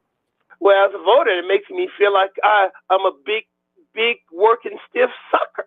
Yes, me too, man. Just like the ranchers. These are hard-working ranchers out there busting their butts, raising their cattle, raising their goats, their sheep, the chickens, the pigs, whatever they're doing. And then, of course, you got the National Western Stock Show going on. And basically, so when you're going to introduce a pack of wolves at the National Western Stock Show, what do you think they're going to do there? Like, you must be crazy. I love that. That's a great example, Well, and Aaron, to your point on this, think of what they've done to the actual wolves. So if you're an animal compassion person, okay, they take an entire pack, because you can't just take one or two. They take an entire pack. They put them to sleep. Forget what I was going to say, euthanize. That's the wrong word. But they put them to sleep. They then load them up on planes, and then they just drop them off in a place where they have no idea where the food supply is. This is to Iggy's point, and Iggy had a great text message on this. It's not like they grew up around here and they know that the elk migrate north and they can follow the elk and all that stuff. No. They're just dropped off. And then to your point, Aaron, look, there's a juicy cow right there. Yeah, I'm just going to go for that. Yeah. If I was in a pack of wolves, I'm like, hey man, that cow is really slow versus go try to chase a deer down or a rabbit or something. A rabbit, a deer, they're really fast. I'm hungry, so I'm going for the quick burger. Aaron, you're exactly you're right, right. man. Great call. Great call. It's nice to hear from you. Have a much, great day, man. Aaron. So much fun, man. Yeah. I love him. Gabe is now hammering me because he's going, that's not a schnauzer. That's a wiener dog. And in light of me saying that, I have to say, go Raiders. Oh, that's fantastic. And those wiener dogs were bred to hunt rodents and other small animals to fit inside of the little holes that they get into. And if you get them going, they will just go after it. They are fantastic little hunters. They are wonderful. Although I've got a dog, a Kelpie, that's a medium-sized dog. She sees the little wiener dogs and she's like, ooh, mommy want to eat. She thinks they're prey immediately because that's how she's wired. She chases after that smaller prey. So she immediately sees them and is like, oh, please run, little doggy. I would love to chase you and then bite you. Yeah. 9310 texting in, the fact that no U.S. states will give Colorado wolves is all you need to know about this program. Additionally, that's interesting. I hadn't thought about that. Yeah, it's extremely inhumane to take a pack away of animals away from its pack home territory, drop them hundreds of miles away. It is, and I can see that because, and again, this is weird, but I've got experience. I keep reptiles, and even moving them from enclosure to enclosure, moving them from different room to room, even in a house, or going from one house to another, is disconcerting to the animal. And even inside their enclosure, nothing can change, but just the simple act of moving from room to room does create problems for them. And it takes them about 2 weeks or so to settle in. I can't imagine what happens with a mammal that is picked up and taken from their location and dropped into a brand new ecosystem without any explanation or understanding. Yeah, I can see that. That can be very inhumane. Can we release the wolves in the Boulder area? You know, there was a lawmaker that, in light of this, introduced a bill that said we're only going to reintroduce the wolves in the counties that voted for them. That's kind of good. Boulder, Denver. I still think that, I'm being so much facetious, but I still think that, a little bit of wolf reintroduction at Civic Center Park and 16th Street Mall, at least if the homeless people are being as aggressive and things as we're hearing down there, I'm just saying equal predation. Let's just have them compete for resources and let's see what happens. 8422 wondering, can we bring back dinosaurs now?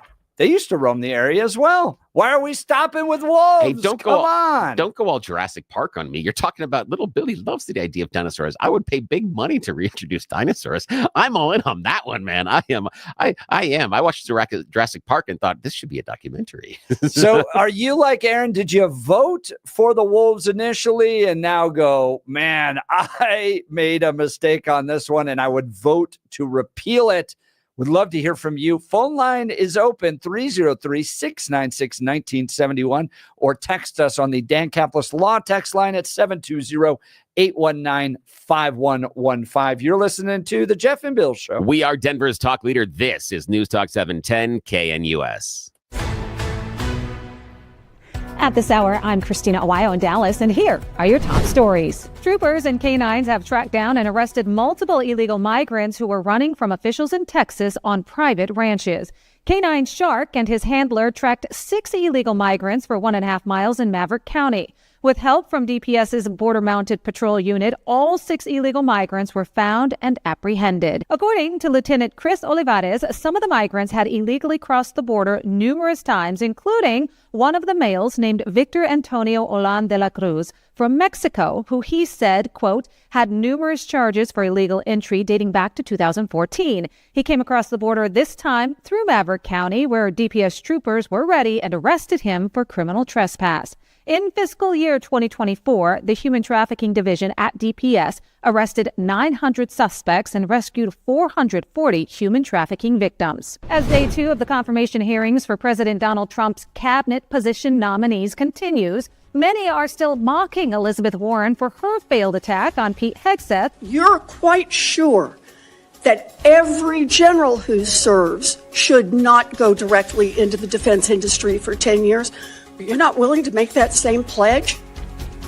I'm not a general, Senator. You'll be the one. In Dallas, Christina Awayo, Salem News Channel.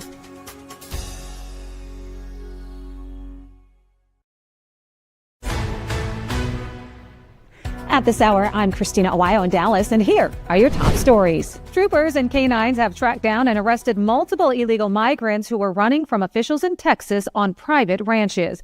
Canine Shark and his handler tracked 6 illegal migrants for 1.5 miles in Maverick County. With help from DPS's Border Mounted Patrol Unit, all 6 illegal migrants were found and apprehended. According to Lieutenant Chris Olivares, some of the migrants had illegally crossed the border numerous times, including one of the males named Victor Antonio Olan de la Cruz from Mexico, who he said, quote, had numerous charges for illegal entry dating back to 2014. He came across the border this time through Maverick County, where DPS troopers were ready and arrested him for criminal trespass.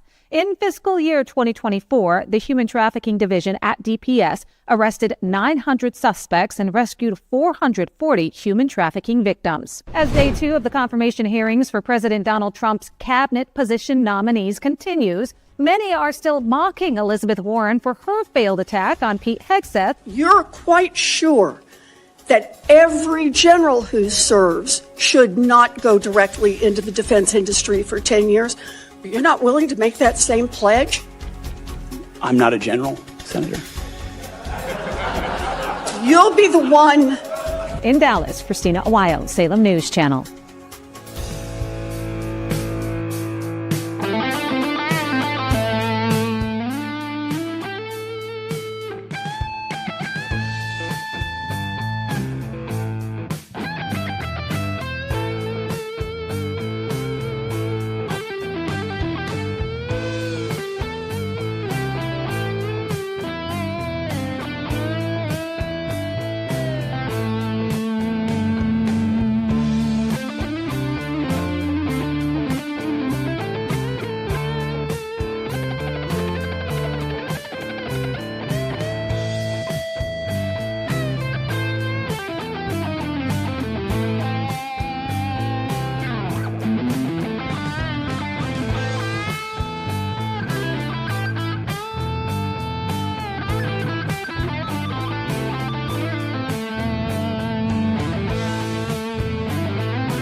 Welcome back to the Jeff and Bill Show. I don't see anybody that's really excited about the Wolves anymore in Colorado, Bill. Well, it's First Gentleman. He's super excited. I think he's none of the text messages are going, come on, guys, this is part of the growing pains.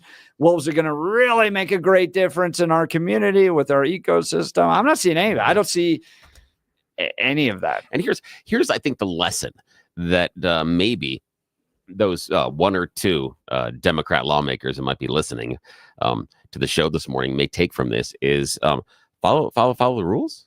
That maybe when you tell the voters that if you choose this, we're going to do X and Y and Z, and we're going to make compensation work this way for those people that are harmed, that maybe you should follow through on that. Maybe it's important to the voters to, even if they see some negative consequences, that the remedies for those negative consequences that were written into the proposed legislation should be followed through with. Maybe perhaps when you talk about how you were going to manage the wolves, maybe you follow those rules. Perhaps when you make an agreement with voters, you need to honor that agreement. Perhaps that's important because what we're seeing here is there are some people, as you just heard from Aaron, who voted for this in the past and now have questions. I voted for this in the past and I now have questions. How many other voters out there are just like me? Yeah, this is a lesson. And Bill, then there's guys like me who just get it right every time I vote. So I'll get you a hat.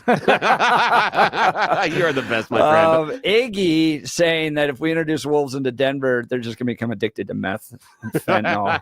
although meth wolf, I mean, that's got to be another, like, you know, there's got to be, we've got cocaine bear, we've got Sharknado, meth wolf. I think we got something there, Iggy. I think we got a movie there. And hey, Stephen Tubbs is like is a filmmaker, and we could do something Meth here. wolf. And would it be scarier than the trendy gangs that are taking over Aurora? It would be Denver and Decay, Meth Wolf versus TDA. That's the sequel. God, I'm an idiot. Oh my goodness. All right, coming up in the next hour, Darcy Showing is going to be joining us. She's a candidate for Colorado Republican Party chair. But what's interesting is that she's in Dave Williams' inner circle. What? Managing director of special events for the state party. And what does it say about Dave Williams? Is he not going to run? Yeah. All this and more. You're listening to the Jeff and Bill Show. You know who we are. We're Denver's talk leader. This is 710 KNUS. Meth Wolf.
It is 9 a.m. in the Mile High City. Good morning, Denver, Colorado. You've tuned into the Jeff and Bill Show, News Talk 710 KNUS. I'm your co-host, Jeff Hunt, along with Bill Thorpe, bringing you the freshest insights and hottest takes from the right, left, and center. Congratulations, you're heading to work in the greatest country in history. It's just a few more days until DJT is your president. We're kicking off a whole nother hour of engaging conversations, critical analysis, but most importantly, your phone calls and texts, because this is where Denver's voice is heard loud and clear. So grab a cup of coffee, Denver, pick up that phone and give us a call, 303-696-1971. Coming up after news and comment with Blake Olson, Darcy Schoening, candidate for Colorado Republican Party chairwoman, is joining us. This is a big deal because Darcy really is kind of in Dave's inner circle. She currently works for the state party, does special projects, special events, those types of things. And she's now put in her hat to run the party. Does this mean Dave is either heading out towards maybe an administration job, something else than running the state party? Or is there going to be an internal battle within the family for the role as chairperson of the Colorado Republican Party? Would love to hear from you on this as well. So you're not going to want to miss this conversation with Darcy. Text line 720-819-5115. Let's check in on news and comment with Blake Olson. Good morning, Blake. Hey, good morning, Jeff and Billy. Great show. 25 and sunny in Denver, expecting a high of 47 today.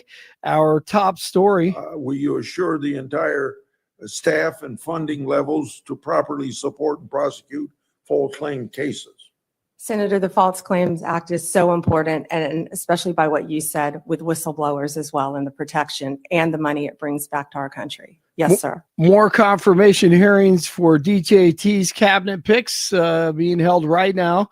That was Pam Bondi, Trump's pick for Attorney General and former Attorney General for Florida. Bondi defended Trump during his first fraudulent impeachment created by the commies in D.C. Bondi is right in the beginning, right now, in the middle of it. We fought to eliminate human trafficking by raising awareness and prevention and talking to parents and talking to children. We also provided critical resources, including safe houses, that my state was lacking. If confirmed as the next Attorney General of the United States, my overriding objective will be to return the Department of Justice to its core mission of keeping Americans safe and vigorously prosecuting criminals. And that includes getting back to basics: gangs, drugs, terrorists, cartels, our border, and our foreign adversaries. And how about Pete Hegseth's chances for Secretary of Defense? White House correspondent John Decker on the show this morning. What he also got at the end of the day was a commitment from Republican Senator Joni Ernst of Iowa that she will vote to confirm Pete Hegseth as the next Secretary of Defense.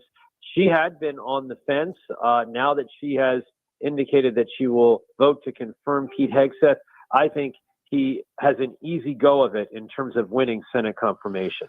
Colorado Rep. Larry Don Sukla, House District 58, fighting the horrible problem of wolves being introduced into our state, hurting ranchers in Colorado. He and 22 Republicans leading a ballot initiative on with Jeff and Bill last hour. I can tell you the biggest problem with this is when you have the town of Denver, the city of Denver, and the people that elect to put a wolf over on the western slope. So what you're doing here is you are choosing to put something onto somebody else that doesn't want it. And to me, that is not fair.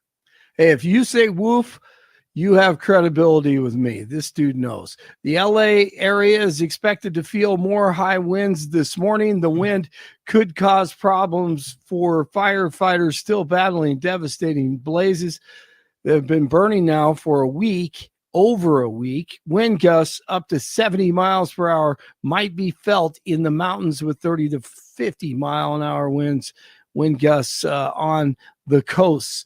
A state lawmaker is suing Lyft following an alleged sexual assault that happened last year. And I'm one of the thousands of people who have been sexually assaulted by a Lyft driver. State Representative Jenny Wilford announced the lawsuit at the state capitol on Tuesday. Wilford claims she booked a ride using the rideshare app last February and was sexually assaulted by the driver. Wilford's attorney. Lyft has known of well over 6,000 incidents of sex assault on their passengers, and to this date has still failed to take reasonable steps that would address the problem. TikTok is planning to shut down its app for U.S. users on Sunday. That's according to Reuters. That's when a federal ban on the social media app would go into effect if the Supreme Court doesn't move to block it. The law would only ban new TikTok downloads from the Google or app stores and would let existing users to still have access to some amount of time. Instead, the users can open the app come Sunday and see a pop-up message that directs them to a website that has information about the ban. The Nuggets run past the Mavericks last night in the Avalanche over the Rangers. 23 in Littleton, 22 in Lakewood, 25 in Denver. Wednesday morning continues. We're off and running, and Jeff and Billy continue. Try to chase a deer down or a rabbit or something. I mean, a rabbit, a deer. They're really fast. I mean, I'm hungry. So I'm going for the quick burger. Hey, Aaron, great day when you can hear from Aaron. Blake Olson, News Talk 710 KNUS. Fair weather for the next 2.5 days. Take advantage of it because the coldest air of the season will be here by the weekend. Partly cloudy skies. Temperatures will be well into the 40s today. Tomorrow we bump all the way into the 50s, but it's very brief. Highs on Friday will be back into the 40s. That happens early in the day. Plunging temperatures Friday night with a chance of snow developing. Periods of light snow only in the teens Saturday. Near to below zero with flurries Saturday night. Flurries and bitterly cold Sunday and Monday. Meteorologist Don Day in the 710 KNUS Weather Center.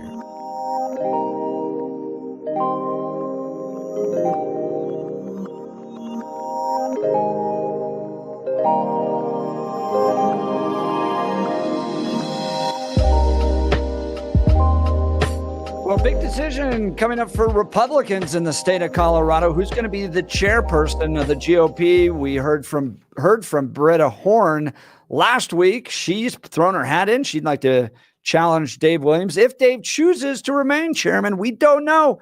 But an interesting development in all this is Darcy Schoening. She's the director of special initiatives for the Colorado Republican Party. She's on the team. She's part of the leadership of the state party. And now she's announcing her candidacy to become chairwoman of the Colorado Republican Party. Good morning, Darcy. Thanks so much for joining the Jeff and Bill Show. Good morning. Good morning. Thanks for having me. So tell us, why are you the best person to lead the Colorado Republican Party? Well, I mean, in a sense, I've already been in there and doing all of the things that it takes to help flip seats and create meaningful policy to shield localities and school boards from the destructive legislature and Governor Polis. And honestly, I think one of the biggest qualifications for this job is just to like doing it. And I love doing this. I love the people. I tell my friends, I can't wait to see everybody at all the events. I love hugging everybody. I love answering their calls. I'm somebody that's for the people, and I can't wait to go around to all the counties. And so, yeah, I think it's a matter of, number one, I'm already doing a lot of this stuff. But number two, I really, really want to do it, and I love to do it. And I think finding somebody that wants to do it and loves to do it and not just for a salary is going to be a tall order.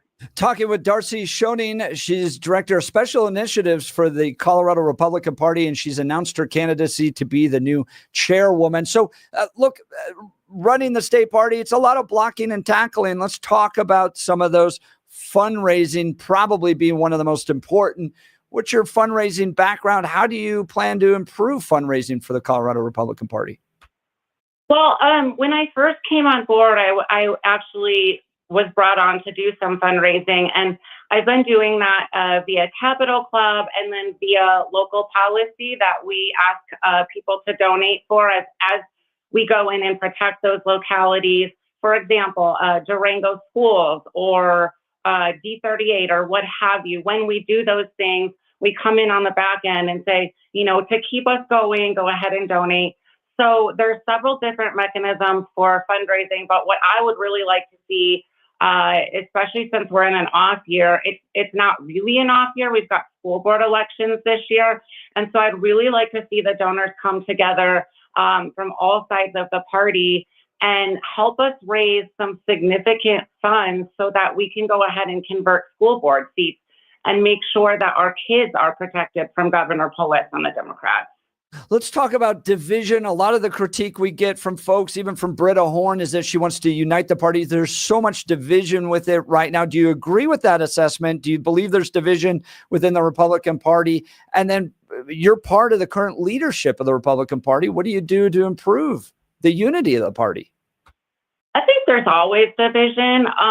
Even in having experienced this job and, gone to convention and met chairs and vice chairs and leadership from other states, what we see in Colorado is not that different from what we see in other states. Everybody probably thinks, down in Florida, I bet you the GOP is I bet you everybody gets along and things are just rainbows and sunshine down there. And they're not. I mean, we are all in this because we have strong opinions and we have our own ideas of how we want to fight for Colorado and fight for our families. And so we have to understand that there's always going to be some division, and to bring us together. The way that I've always done that historically is by looking at every single person involved and finding their strengths, finding what they're good at and putting those to use. There isn't a single person in this party that I would say that we should throw away or kick out. It's a matter of bringing those people and taking their skills and using them for the best of Colorado.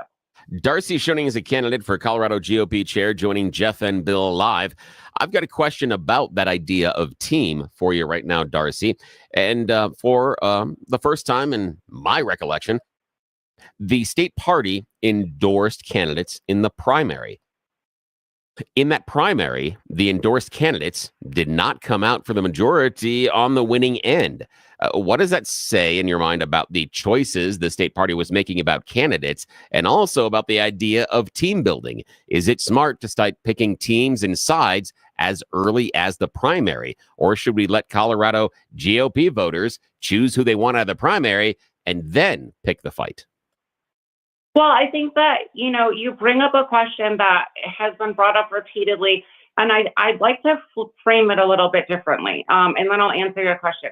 So when we look at elections, when we look at who we're going to endorse, whether we're talking about who Darcy Schoening is endorsing or who organization A, B, or C is endorsing, an endorsement isn't necessarily who we think is going to win. An endorsement isn't a horse race. It's not putting money on who we think is going to cross the finish line. It's putting out there a public statement that I feel that this candidate best matches the values of the Republican Party, and here's why. And so those are two different things. So it's easy to look at it from an outsider standpoint and say, okay, well, the GOP lost this many endorsements. But again, it's not a horse race. It's a statement about who best matches those values.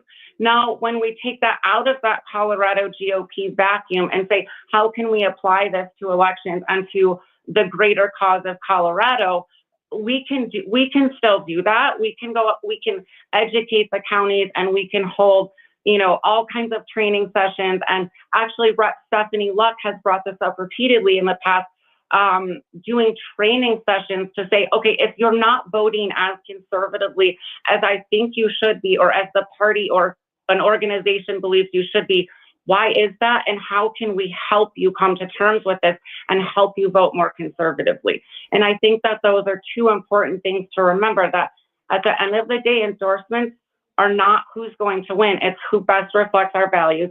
But then, like I said, number two, we have to look at how do we best stick to our values, because that's important at the end of the day as well. That's the voice of candidate for Colorado GOP Chair Darcy Schoening that you are hearing on the Jeff and Bill Show Live. I want to follow up on that. The idea, I understand what you're saying about the endorsement, saying this is the person that best reflects the party values. What does it say when the party rejects that person that the party chair group said reflects the values? Who's wrong? Is it the chair that is making this endorsement that is rejected by the party? Or is it the party not understanding what the chair is doing? Who's wrong in that situation?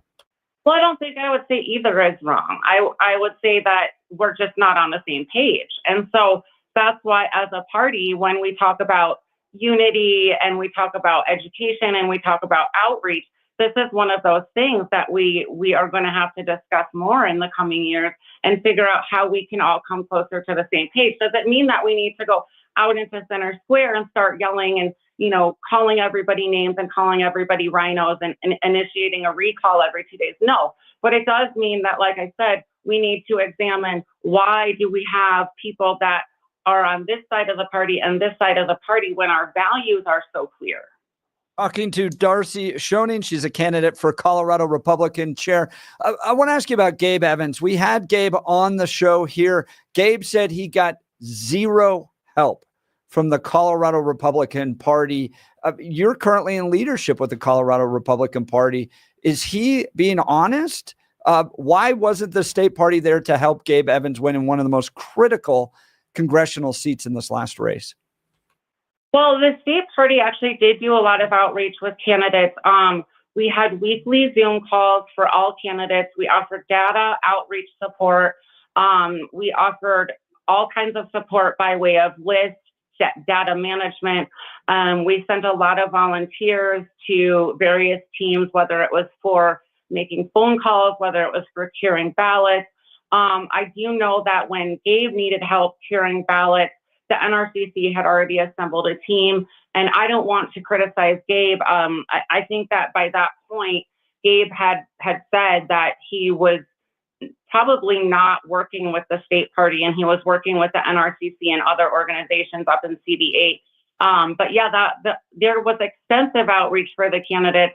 There were 210 candidates, and on some of those weekly calls, I want to say there were 12 candidates, and then on other ones, there were 70, 80 candidates. So we did our best to offer those candidates outreach, and then, whether they chose to take that help or just go in another direction was up to them.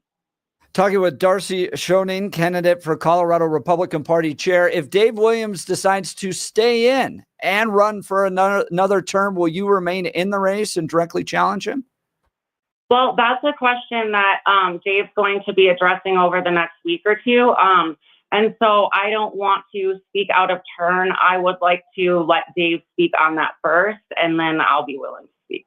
When is this decision going to be made? When is the vote? Well, the vote's not until the State Central Committee meeting, which will be in late March.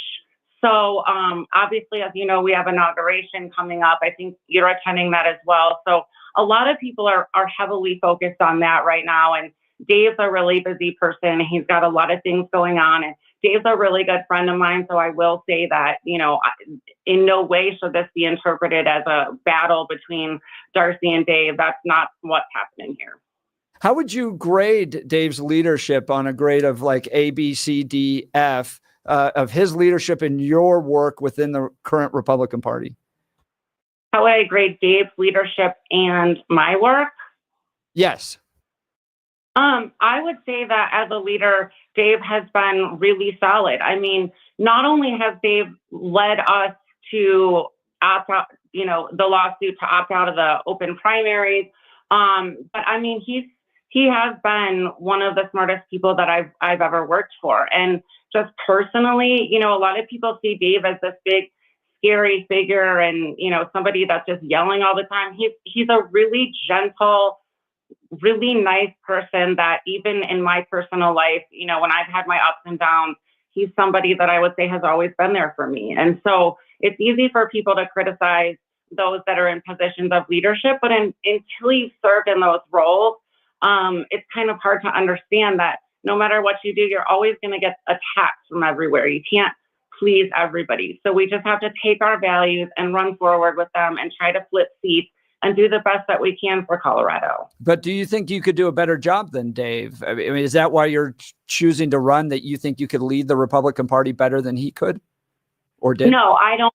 I don't think that my running should be interpreted as I think I could do something better than Dave. I think it's obvious that Dave and I have a little bit different styles, and we have different things that we focus on.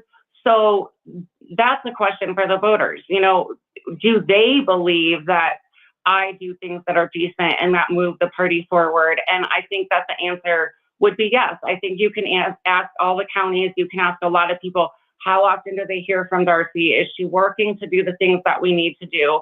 And the answer will be yes.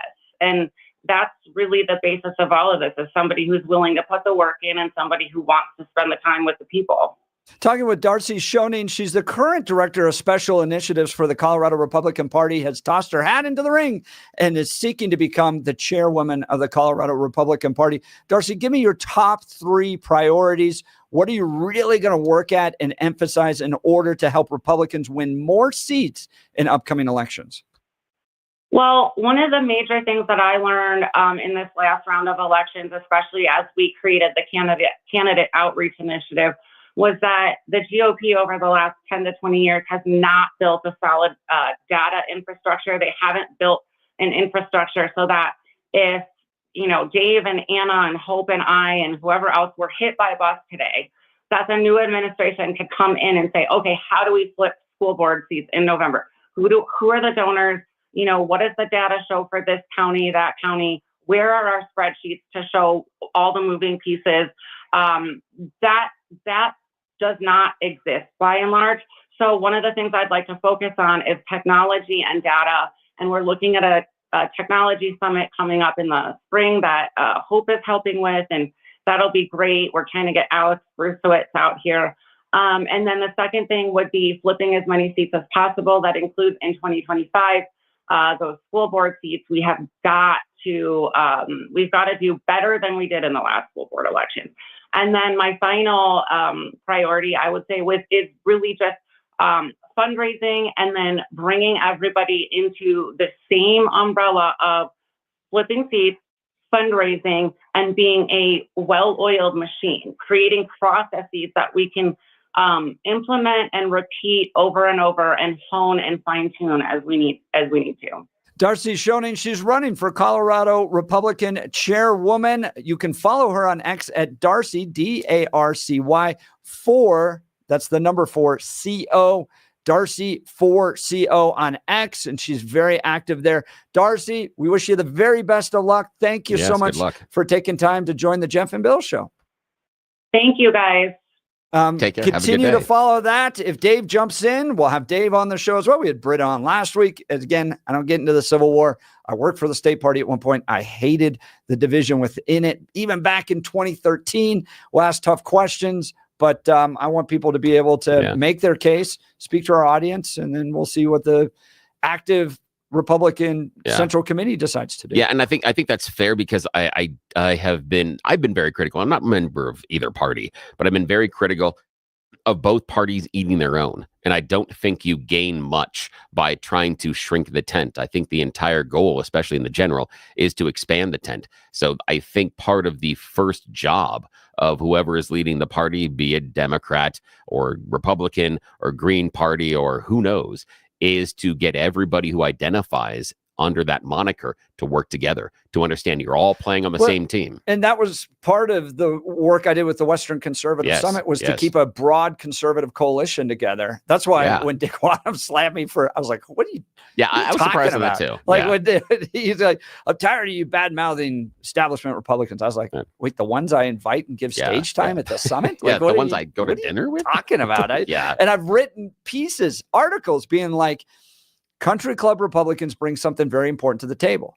They bring finances. They bring stability. They're really, really important. Now, those people are typically not the ones that go and knock doors. So your grassroots Republicans, your blue collar conservative Republicans, are just as important. So you got to have them all at the table. So we'll have Dave on if he chooses to run again as well. Or if he announces to go somewhere else, Dave's also welcome. In fact, it's some ways that I look at it, and this is kind of a really bad analogy, but almost like concert goers. They're the young and the older concert goers. The older concert goers will pay the same amount the young concert goers do, but they'll be happy sitting at the back and sitting there and enjoying the show, where the young people want to be up there dancing around and being in the mosh pit. And that's different. Exactly, and so you get those grassroots guys that gets in, guys and gals that get into the mosh pit and dance around and they make the noise. But you also have the people that are supporting the act that are also there paying their dues as far as entering that venue. They're sitting in the back and enjoying it. And you're all enjoying the same concert and you're all there for the same reason. And I think lately the Colorado GOP has forgotten that you're all there for the same reason and you're all trying to move the same direction. And maybe rowing the boat in the same direction helps. Otherwise, you get the bagpiper that hasn't played with no experience whatsoever, just making it miserable for everybody. Which absolutely. Is progressives in total control. Yeah, or the progressives get to do things like open up needle exchanges within schools, and so that's going to be great. Yeah. So we're all talking about teamwork here, and we're talking about what happens when you can get things like the Colorado GOP working together. Now, I've got another great example for you. My friends at Balance WellSpace. I'm going to go see them later on today, and it's different than what you're experiencing in your current medical care because it's integrative medicine. That was something I had to learn about when I started working with Balance WellSpace. Integrative medicine, it means you get a whole bunch of treatments all at one location. Wave therapy, physical rehabilitation, regenerative care, neuropathic care, trigger point injections, chiropractic care, and a whole bunch of other just seriously cutting edge type of technology that really has to be seen to be believed. But the coolest part about it, non-invasive. They're not cutting you open. They're not adding anything to you. They're not taking anything out. They're using your body's own natural ability to heal, plus a whole bunch of super cool science. Things that we have learned in the past couple of decades and even are continuing to learn now about how your body can help heal itself. As we're speaking right now, I am regenerating the meniscus in my left knee. You remember that Star Trek movie where Dr. McCoy hands a woman a pill and she regrows a kidney, and later on he's walking back going, he gave me a pill and he regrows it. That's what I feel like. I feel like Balance WellSpace has given me the magic pill to regrow the meniscus in my knee and to also regenerate the disc in my lower back. My lower back has two vertebrae that are fusing together because of some stupid decisions I made as a younger kid. Yes, all on me. But now they're helping me get back to doing the things I wasn't doing anymore because of my constant pain and sciatica. It felt like I had a small Swiss Army knife stuck in my lower back every single day. It was not a matter of if I was going to hurt. It was only a matter of how much I was going to hurt. That's all gone. Balance WellSpace can do that for you as well, but you got to give them the chance. You go there, you get a personal pain evaluation. They put together a treatment plan for you. And here's the cool part. Every few weeks, they come back, check in with you, and they make sure that everything is getting you to where you want to be. Your current medical team, you may have a number of different doctor's offices you're visiting. They're not talking about you. They're not exchanging text messages, Zoom meetings. They're not doing emails about your treatment. They're not asking if all the treatment is working together to make sure you feel good. It's all siloed. That's the difference in integrative medicine. That's the difference that Balance WellSpace can make in your life. And I've got some new exciting stuff we're going to be talking about in the next couple of weeks. It's going on at Balance as well. Check them out today at balancewellspace.com. Brand new offices in Lowry, right across from Hangar 2. Plenty of parking. Check them out. Talk to Dr. Julie, Dr. Jess. They're the people I trust, and I know they can take away the pain in your life and get you back to doing things you haven't done in years, just like they have for me. But in order to do that, take the first step. Make sure you're feeling the best you possibly can by the spring. They can do that for you, but you got to reach out first. BalanceWellSpace.com, BalanceWellSpace.com. And when you talk to them, tell them you heard about it here on the Jeff and Bill Show because it helps us out as well, and I appreciate it. That's great to hear, Bill. So text messages coming in about Darcy. She seems pretty solid. I like her answer to the question. 8422 says, would she do a better job than Dave? And her answer immediately was no. I just have some different values and the voters should decide. So you had to pick today between Dave Williams, Darcy Schoening, or Britta Horn. Those are the three right now likely to be in. What do you think? Give us a call. Phone lines are open, 303-696-1971, or text us on the Dan Campos Law text line, 720-819-5115. You're listening to The Jeff and Bill Show. This is Denver's talk leader. We are News Talk 710 KNUS.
Welcome back to the Jeff and Bill Show. So, Bill, I got this poll I put up yesterday, probably the most responded to poll ever. 1,500 votes.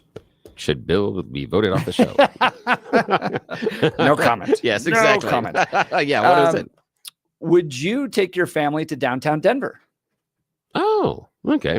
Been there, done that over the holiday season. We went down there to watch the drone show. So, yeah, I would. I would go ahead and take them down there. However, though, I watch everything. I'm not like, antenna aren't always up, but it just... I grew up near downtown Denver. Dude, you tough, man. Yeah, not tough. It's just a matter of understanding that. I saw those. You got to watch for the pictures. Yeah, you got to watch for the crazy. And so that's it. When I'm in third grade, riding the rough, tough, and dirty, public transportation to school, you just have to be aware. So it's kind of that idea of it. I mean, what the polls say though? What were people saying about taking their family downtown? Well, you're part of the 4%. Say yes. That's usually where I sit. 96% say no. Here's some of the comments on that. Yeah. Kevin Jones saying, I tend to stick to the 14th and Market Street, Larimer Square. Yeah, and the theater district. Forays to Capitol Hill to visit the Catholic Cathedral haven't resulted in any problems, but my head's on a swivel. And some restaurants there haven't been rebuilt since 2020 arson. Another one, I took my wife to a concert in the summer of 2023, but we're constantly approached for money, and it was dirty and gross. We aren't going back there until it changes. Interesting. And the other one is, I see the idea of the 14th and Market getting on the Larimer Street. That to me is the softer side of downtown. We get closer to, you get kind of, there's like a break, and then you get closer to the ballpark on the other side, and then it kind of breaks free again. So there's kind of that middle section that where 16th Street Mall sits that gets a little sketch sometimes. Downtown Denver is deadly unsafe, not for families, not going to go there. I prefer to avoid it myself, let alone take my family, Sean writes. Yeah. This one had a big response. Hell no, says Moose. Wow. I'm not taking my family down there. There's absolutely, this is Denver software development guy. Yeah. There's absolutely no reason to go downtown, not even going to a concert. Rockies game would motivate me. To bring anyone downtown. And I guess here's the other part, though. I have to admit that me taking my family downtown is different than most other people taking other people downtown. And I'm not saying that my family is different. I'm just saying we are a large family. We got 4 kids. Oh, okay. So there are 6 of us. And that's different. When you're talking about someone that is homeless or someone that has some negative intent, approaching 6 people is totally different than approaching 2 or 3.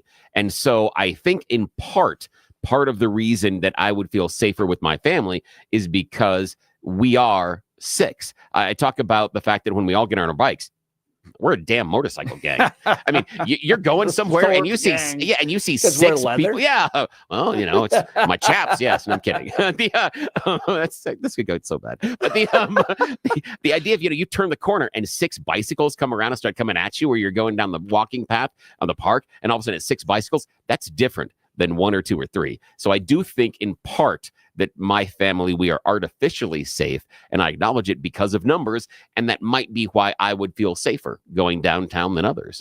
Well, while there's debate as to whether or not to take your family downtown, everybody agrees that advanced hair restoration is the place to go to address your hair loss. Look, if the last couple of years have taught us one thing, it's that you need to value what you can control, and addressing hair loss is no exception. Our friends at Advanced Hair Restoration can reverse years or even decades of hair loss with their simple one-day treatment.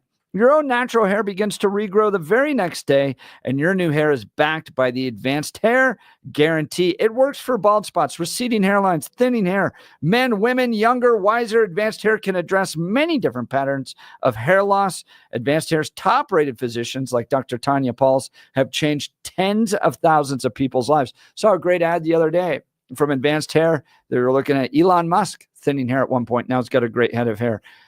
Ben Affleck, thinning hair at one point, now has a great head of hair. Matthew McConaughey, thinning hair, now has a great head of hair. It happens to us, guys, so why not get it addressed? And it could change every aspect of your life. So schedule your free consultation by calling 720-459-HAIR.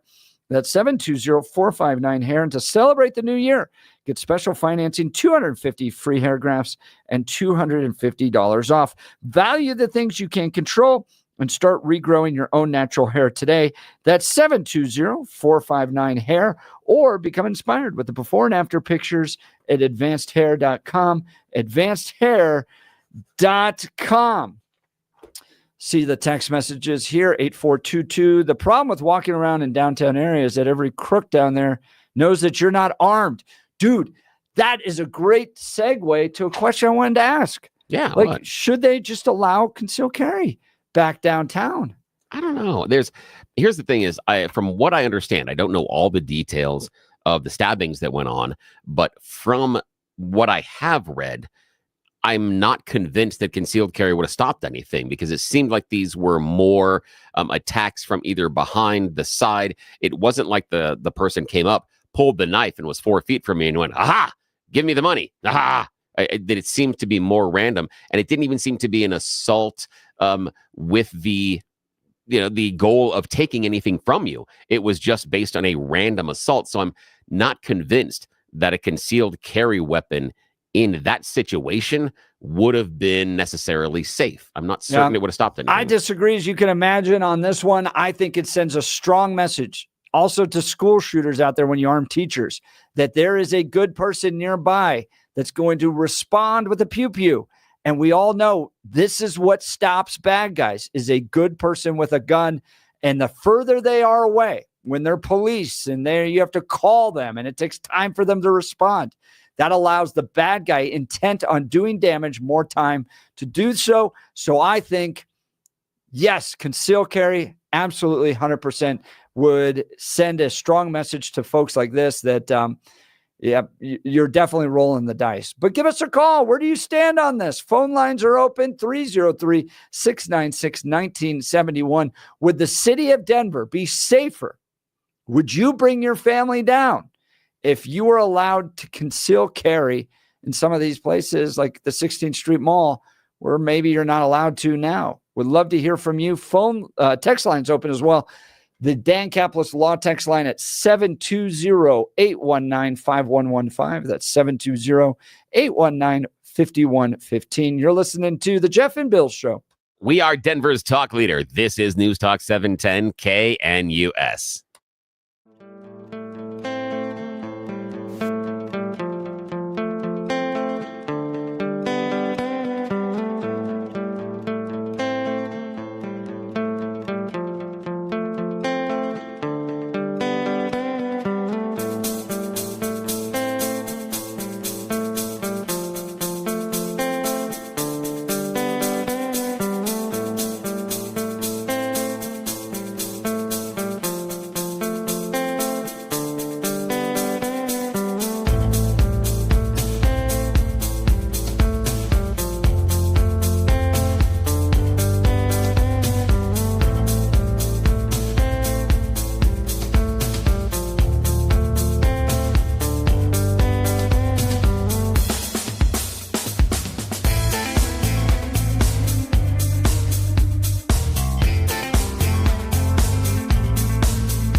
Welcome back to the Jeff and Bill Show. So, Bill, the Denver Post reporting here that Colorado's public school enrollment continues to fall down to an 11-year low. But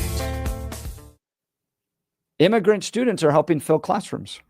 They saw a 2.5% increase after the arrival of thousands, to the tune of, I think it was 4,000 immigrant students joining Denver public schools. Yeah.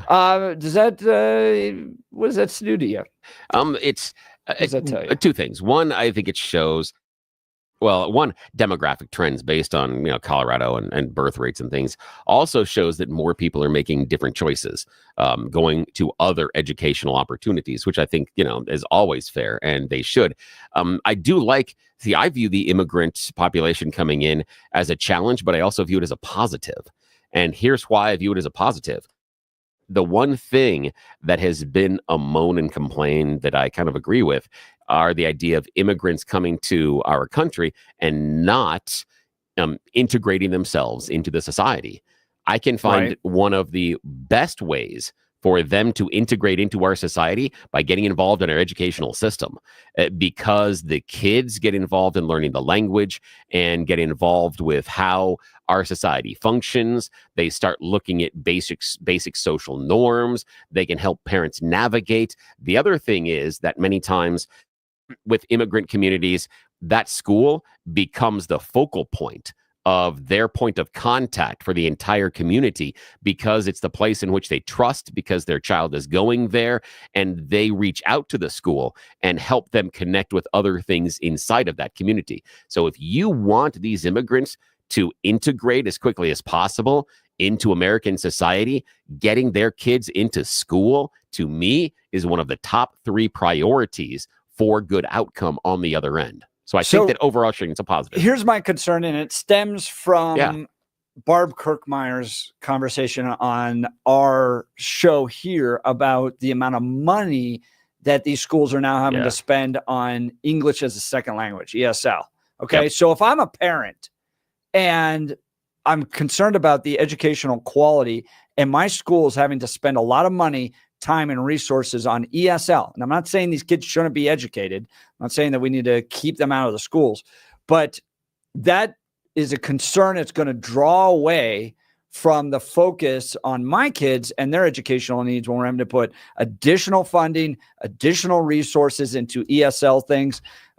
So are they getting the best attention they need to be? Well, here's the thing is, it depends for me. Have you been voting for those mill levy raises? Have you been voting for those property tax increases that would fund the schools? If you're saying no, then I would push back and say, if you're not voting to raise the support and the taxes that are going to the educational system in your own community, then you're going to get the outcomes that you're going to vote for. And I don't think if you want those immigrant kids to, again, be integrated into the society, they have to go through that and learn English. That's one of the things is we hear, if we talk about immigration, we'll have 1 or 2 text messages, 1 or 2 calls a morning that say, they got to learn English. They come here and they don't learn English. That's how they learn English immediately. And the kids will bring it home. And because the dominant language, the kids will make the parents speak the language. They're going to help. They're an assistance. So that's what it should be. So for me, that extra money should be an investment into making sure these kids do well. And if you're concerned about the outcomes, raise the taxes on yourself and give the schools more funding. Taxes for you, isn't it? It's the only way I think that we can get the money. My daughter, who's 18, works as a teacher's assistant in the Cherry Creek public school system right now in an elementary school.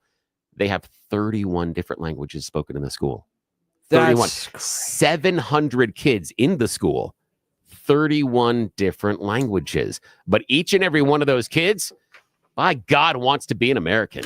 But good news in this report, homeschooling up 4.5%. There you go, baby. All right. If you missed any of this show, go to 710knus.com to download the podcast. You've been listening to The Jeff and Bill Show. This is why we are Denver's talk leader. This is News Talk 710 KNUS.